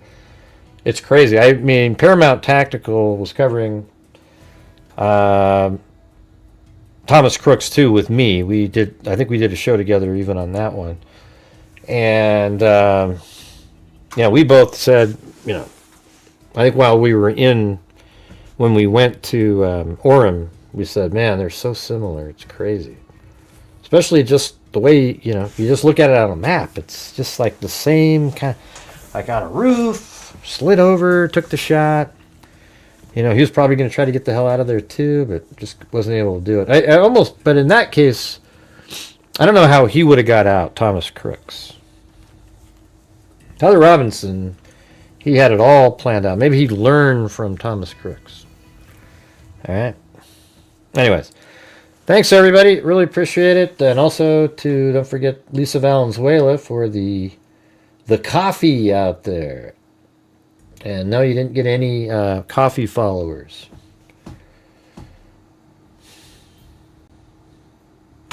All right, very cool. Did you guys find the show interesting, or at least mildly entertaining? I think a lot of folks have closed the door on Delphi. Yeah. I think Delphi would be big again if somehow Richard Allen got another attempt at something. I think that's what the defense is trying to do by putting out these documents. I think it's just I'm putting them out there just to have a record out there. I still got the rest of the trial to put out there. I think people eventually might want to listen to the whole trial in order. I have day 8 and 9 ready to upload. 10, pretty close to that one too. So who knows? Paranormal video, very good. Yeah, cool. Glad you liked it. So thanks, everybody. We will see you guys tomorrow. And who the hell knows what tomorrow will bring? I look so much older than I did in those, even just 7 years ago. Yeah, way back it was actually 2017. Anverum. We covered Delphi the same. I was covering Delphi. My first video on Delphi was 9 days after the killing. I came up with the flow of the crime, which never changed all the way up until trial and everything. All right, I covered it in February of 2017, where other people came aboard on 2018, 19, some even in 2022, and pretended that they had been covering it the whole time, and they hadn't. But yeah, you can go look it up. Type in crime scene flow on Grant Hughes Investigates up in the search under videos, and I bet that one will come up. There's one of them's from March of 2020 or 2017 as well. And I made that animation of the girls that looks exactly the same. It's so weird. So when the 43-second animation came out, everybody on my channel were like, we felt like we'd seen it before. That's because I made an animation like 6 years ago or whatever that looked exactly the same. In fact, when I played it, I remember Becky telling people, this is what it looked like, everybody. And everybody goes, that's bullshit, that's bullshit, that's bullshit. But man, it was really close. I mean, it was like, you watch it right now and compare it, it's right there. That was one of my best animations I ever made. With the shadows on the bridge and everything. It just looked, it was hard to do because you had to use the shadow catcher, where you build a 3D bridge that matches the actual image on the screen, and then you render it out, and you only keep the shadows, so that when the shadows, they go on the bridge, and it looks like they even go over the contours and everything, so it looks really real. That was pretty cool. First I heard of Delphi on your channel, and you already had all the top analysis, also the Daybell Valo thing. Yep, right from the start. That's right. That one was, I actually found out exactly where the photograph where they took was at Old Faithful, exactly where that was and everything. We mapped that one all out. We used the probable cause. Isn't it weird how all the trolls don't say I work for the feds when we went over the probable cause in that case and mapped it all out? It all worked out perfectly. But because there's political ramifications in the Charlie Kirk case, of course, if you go with the probable cause there, you work for the feds. What the heck? Bruce Holdaway again right at the end? Thank you, Bruce Holdaway. Anyways, yeah. Hey, thanks again, Chris O'Connell. That was a big help at the end there. Very, very grateful. Thank you so much. Thanks, everybody, also who is supporting the channel. And even those who can only hit the like button. Thank you so much. Really appreciate it. All right. So, what was the point, Jessica? I don't remember what I said. All right. Thanks, everybody. We'll see you guys tomorrow. And as I always say, until next time, this is Bruce's favorite part. Be safe out there. And a 1 and a 2 and a 3 and a 4 and a 5 and a 6 and a 7 and an 8. And a 9 and a 10 and a 11 and a 12. Would you shut the hell up, Mary Lou? And during this whole time... Gosh, Gray, that isn't very nice. That is a crime dissector, a rejector. I'm a certified human lie detector. Gonna get ya. Gonna get ya. If you try and play me like an old projector. Crime sector is my nectar. Professor Gray is gonna give another lecture. Crime collector, freak connector. And I'm always gonna be a protector. Fool deflector, interceptor. And I'm meaner than a spectre with a vector on his spectre. With all respect, just remember I'm the type of fucking chick. I have no agenda. I'm the okay, Jessica, let Ray know, okay? Without the blender. And in the end, I'm gonna send you on a mission to reveal the true offender. Yeah, so I'll just get right back to work. All right, everybody? Talk to you. Well, good night, Mary Lou. Good night, Ray. See you later.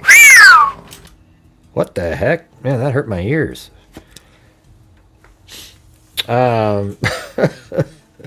Anyways, thanks everybody. Yeah, you can always go check out those paranormal videos. They were pretty interesting back then.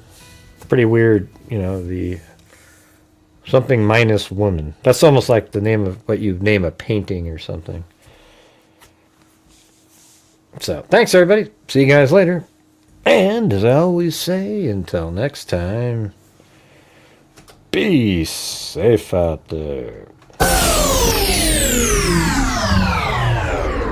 Correct.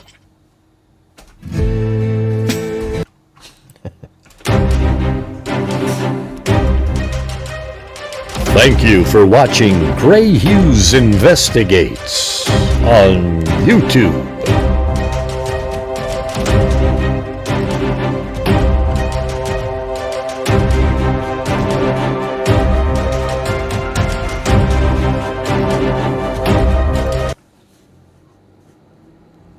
Now I gotta do this one really quick. This will be for the Art Bell people. This is what it kind of sounded like though, watch.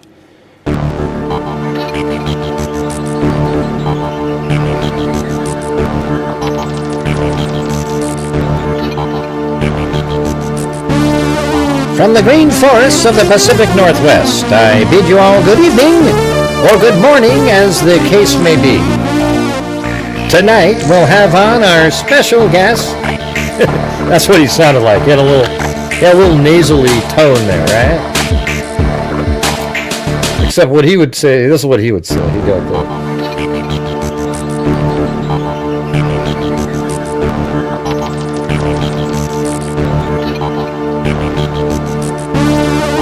From the high desert and the great American Southwest, I bid you all good evening, or good morning as the case may be. Tonight we'll have on our special guest, Richard C. Hoagland, and he'll tell you exactly why we haven't been back to the moon in over 50 years. Then after that we'll have on Major Ed Dames, a remote viewer, who will tell us what he's seen that you will not believe. And if that isn't enough, people, after that, we will discuss UFOs with MUFON, the Mutual UFO Network. So buckle up, everybody, and wait for the rest of the evening as I Yeah, there we go. That was him, man. That was him. God. Well, that's what I was trying to do. I was trying to sound like it. He sort of has a nasally voice. From the high desert in the great American Southwest, I bid you all good evening. Here, let's. You know who does a perfect Art Bell is Phil Hendry. Have you ever heard of him? Here, let me just play. Let me see if I can do this really quick. I know the show is over, but you guys got to hear this. Phil Hendry was amazing. Let's see, Art Bell. Let's just see if we can hear what he sounds like for a second. Yeah, right here. Let's just. You suggest, right at the beginning of what I read. You suggest that right at. Let's see. The Scythians, and if as the Middle East eventually with stroke. Proof do you have of that, or what convinced you might be a better question? The reptilian bloodline. Okay, now we do. So here's Phil Hendry, Art Bell. Listen to how good this guy is, man. He's just the best. There he is.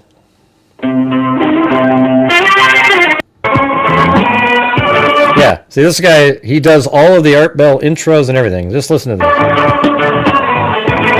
And now, Coast to Coast AM Overnight. Oh, that was Chuck Nah. Remember that deep voice guy? He does that voice too while he's doing that. If you're calling from east of the Rockies, we'd rather you didn't. If you're calling from west of the Rockies, we're not open yet. If you're calling from South America, good for you. And if you're calling from North America, whatever. And now, see, he does all these stupid shit, but then listen to this. Watch this. Coast to Coast, Overnight AM. And good evening. And welcome. We have got a program this evening that I hoped, ladies and gentlemen, would never come. Before I get into that, you know that certain things have been happening. The quickening. I have had... See that? You guys, you just won't believe it. This guy, if you knew what Art Bell sounded like, and you heard this guy, Art Bell listened to it and said, that sounds just like me. That's how good it was. Here, let me see if I can do it. Let me see. Where is that one? It's Art Bell on Phil Hendry. Let's see. I think he makes a comment on it. Phil Hendry, Art Bell doing voices. They checking. Where is that? Phil Hendry, Art Bell retired. Art Bell parodies. Man, you just gotta listen to Phil Hendry do this shit, man. It's west of the Rockies. Coast. I am back, and I am back from my retired status. I had a soul searching, and I decided that I wanted to do something so good, a little bit different. I know. With my show. So, for those of you who were thanking the God of your parents' choice that I was no longer on the air, here's something a little bit different we're going to try. We're going to try a completely new approach to the Art Bell Show, and we'll have that right after this word from Peenman Enterprises. Friends, I think what it was is like see what, have you guys ever heard of Phil Hendry? Put a 1 if you've never heard of Phil Hendry before. Like if you've never heard of Phil Hendry, it's Hendrie. Put a 1 if you've never heard of him. I mean, this guy is so amazing. Like he would do these shows where, let's see, it's hard to even explain, but he has all this shit that he works around. He actually does the voice of callers of his show, and then he'll do the voice of the guest on his show, and then he is there too. So he's literally talking to the guest, and then a caller calls in, and that's actually him too. And then it's so outlandish that he gets real people to call in, and then the real people argue with his guest that he has on. I mean, it's the craziest thing in the world, man. I caught on right away, though. I could tell because they never interrupt each other. He makes it seem like he does it. Peenman presents the Peenman TV and evacuation tube. Now I can tell you. So there's these little remember Art Bell would always sell different things. So listen to this. He makes a parody on that. The new approach to the Art Bell Show, and we'll have that right after this word from Peenman Enterprises. See, Friends, the ads are Peenman fake. presents the Peenman TV and evacuation tube. Now I can tell you something. When I was retired, all I did was sit on my ever-widening can and watch television morning, noon, and night. Got into Nickelodeon, got a little bit into the Discovery Channel, certainly love the History Channel, but you can't beat the Game Show Network. And while I was sitting on my ass in my easy chair in my bunker complex in Pahrump, Nevada, holding a shotgun in my lap, I realized I didn't want to get up and even evacuate my bowels. Hence, I sent away for the Peenman IV and evacuation tube. All you have to do is hook it up to your arm, feed whatever nutrients you require directly into your arm, hook the hose right there into your rear end, and just start sending it on down the line outside. Just put the hose right out there in the pond, right where the flowers are, and you'll fertilize your flowers. Yes, it's you from Peenman Enterprises. Just squeeze one off, and you've got geraniums for 6 months. Did you guys hear what he just said? Come on. He said he puts an IV in for nutrition. This is what he ordered. You can order it online. IV for nutrition, and then a tube that goes up your rear end. And you can just sit there and watch TV all day long, go to the bathroom, and it'll fertilize your yard. And it's just the greatest thing in the world. New from Peenman Enterprises. I, again, promised you a new kind of Art Bell show. Art Bell show. And we are going to do this. I have been listening to someone who I admire a great deal on the radio, Phil Hendry. Perhaps some of you have heard him. He does his... See, he said he admires somebody named Phil Hendry. He is Phil Hendry, imitating Art Bell, though. See, that's the thing. Nationally syndicated program out of Los Angeles. And I'm interested in the fact that Phil does a lot of character voices on the telephone. And I thought, since a lot... Oh, this is pretty funny. So then he tried... So Art Bell... Listen to how weird this is. So Phil Hendry is imitating Art Bell, and then how Art Bell... But he's imitating Art Bell trying to imitate Phil Hendry by taking phone calls. Isn't that weird? So this, in real life, this is Phil Hendry imitating Art Bell, and as he's pretending to be Art Bell is going to be like Phil Hendry and take phone calls. It's so good. A lot of people have been ripping me off. Why don't I rip off Phil and try his approach to radio? Because I think I can do that. I think I can do interesting character voices on the phone and then have people call in and talk to them. So I'm going to do that. This is the new Art Bell show. Radio theater, we're going to be doing Stickerooski. Now let's see.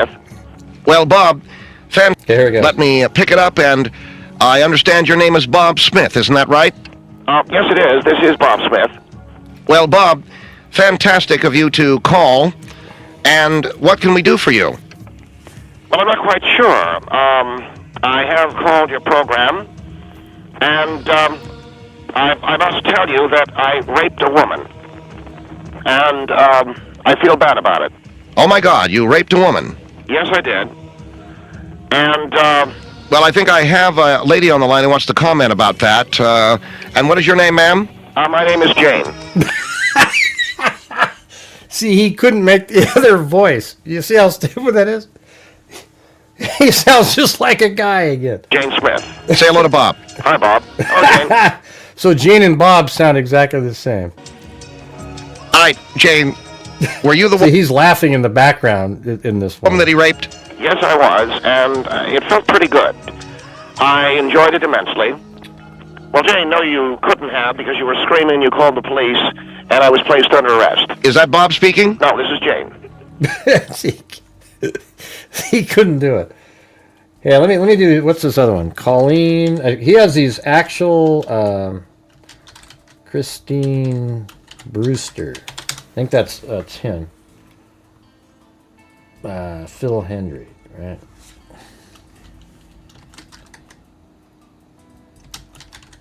Yeah, he actually has like about 30 different characters that he repeats over and over and over again. Let's see if I can get one that he does that's real. Oh yeah, Phil Hendry, Ted Steakhouse. Let's see. What we really want to do here, and what I really would This is just what he looks love like to right do here. before anything That's gets him. too far afield is talk Well, to you Ted can't see Bell. it. So we got Hold Ted on. lined up. We're going to have Ted on the line with us here in just a moment. We're going to talk a little bit more Right here, about this guy right there. Ted's of Beverly Hills, what they have lined up, certainly his involvement there in our big sketch fest. Beverly Hills, and find out what's up there. Ted's of Beverly Hills, we're going to bust it out here on Super Beverly Hills. We're going to bust it See, out look at- here this is what on he does. Super Look at Bowl that. Sunday. Party, oh, don't worry about that. Yeah. Come on down. All right, Phil, yeah, we are back here at Ted's of Beverly Hills, reminding you that we will have our Super Bowl party. Oh, don't worry about that. Yeah, don't worry about that at all. At Ted's of Beverly Hills, we're going to bust it out here on Super Bowl Sunday in Beverly Hills. We wanna put our meat in your mouth. You better believe it. And tell you, Phil, it is. I think it's going to be exciting, and we will have all of the usual fun that we have here on Super Bowl Sunday. We will have Watch it, then he changes his half voice. price. We're going to have the miniature chicken legs. The excuse me. Oh man, I got to tell you, Phil, I just ran in from the parking lot, so I'm a little bit out of breath. Oh, you need to catch your breath then. Yeah, no, it's okay, but I had a bet here with. So watch what he did right there. Oh, you need to catch your breath then. Yeah, no, it's okay, but I had a bet here with Isn't that amazing? Jerry Zeus. I said, I guarantee I will get. He just uses two different sound sources, one to make it seem kind of like it came from the. Anyways, who cares? And there's a whole. If you guys want to go, you should go listen to like Phil Hendry's greatest hits or something on YouTube. They're so funny, it's crazy. I mean, he is. And I'll tell you something that's kind of weird. When I was a kid, I used to do that. I actually did these tape recordings where I'd sit around and go. I'd pretend that I was a radio talk show host. I would do the voices of the other person and then myself, and then I would do an ad, and then I'd come back and pretend that we were still having a conversation. But I would just change my voice, like, "Hey, my name is Steve Smith, and I tell you what." And then I was so shocked that later in life I stumbled upon Phil Hendry and go, I only did it for, like I made like 6 or 7 different audio files, audio. And here's the funny thing, that was about 1986 or so, 87, and people in my fraternity would actually borrow my tapes and listen to them because they were so funny, because it was just me, I'd do the whole thing. I would be like, do a talk show host, and I'd have a guest come on and just talk absolute nonsense. Like I'd ask them about they worked in the sewage industry and what was it about that they liked, and then the whole voice would come on and change. I don't know. It was pretty weird. So what's weird is I've sort of come full circle. How I originally wanted to do radio and get into stuff like that, and now I'm doing this instead. I mean, it's similar, like I'm talking and everything. But anyways, very cool, huh? I think I was. It was so funny how people would borrow that. I would do like, one time I did a bong smoking competition, like a boxing thing, and I'd have different individuals that were on each, like they were in a boxing ring, but they were actually smoking.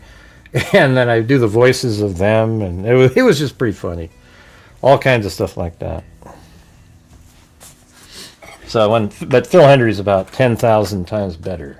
I was just thinking, man, I could have been that though. I could have done that. So, anyways, thanks everybody. Thanks for that little extra at the end there, just hanging out. Appreciate it. We'll see you guys tomorrow. And as I always say, until next time, be safe out there. Bye.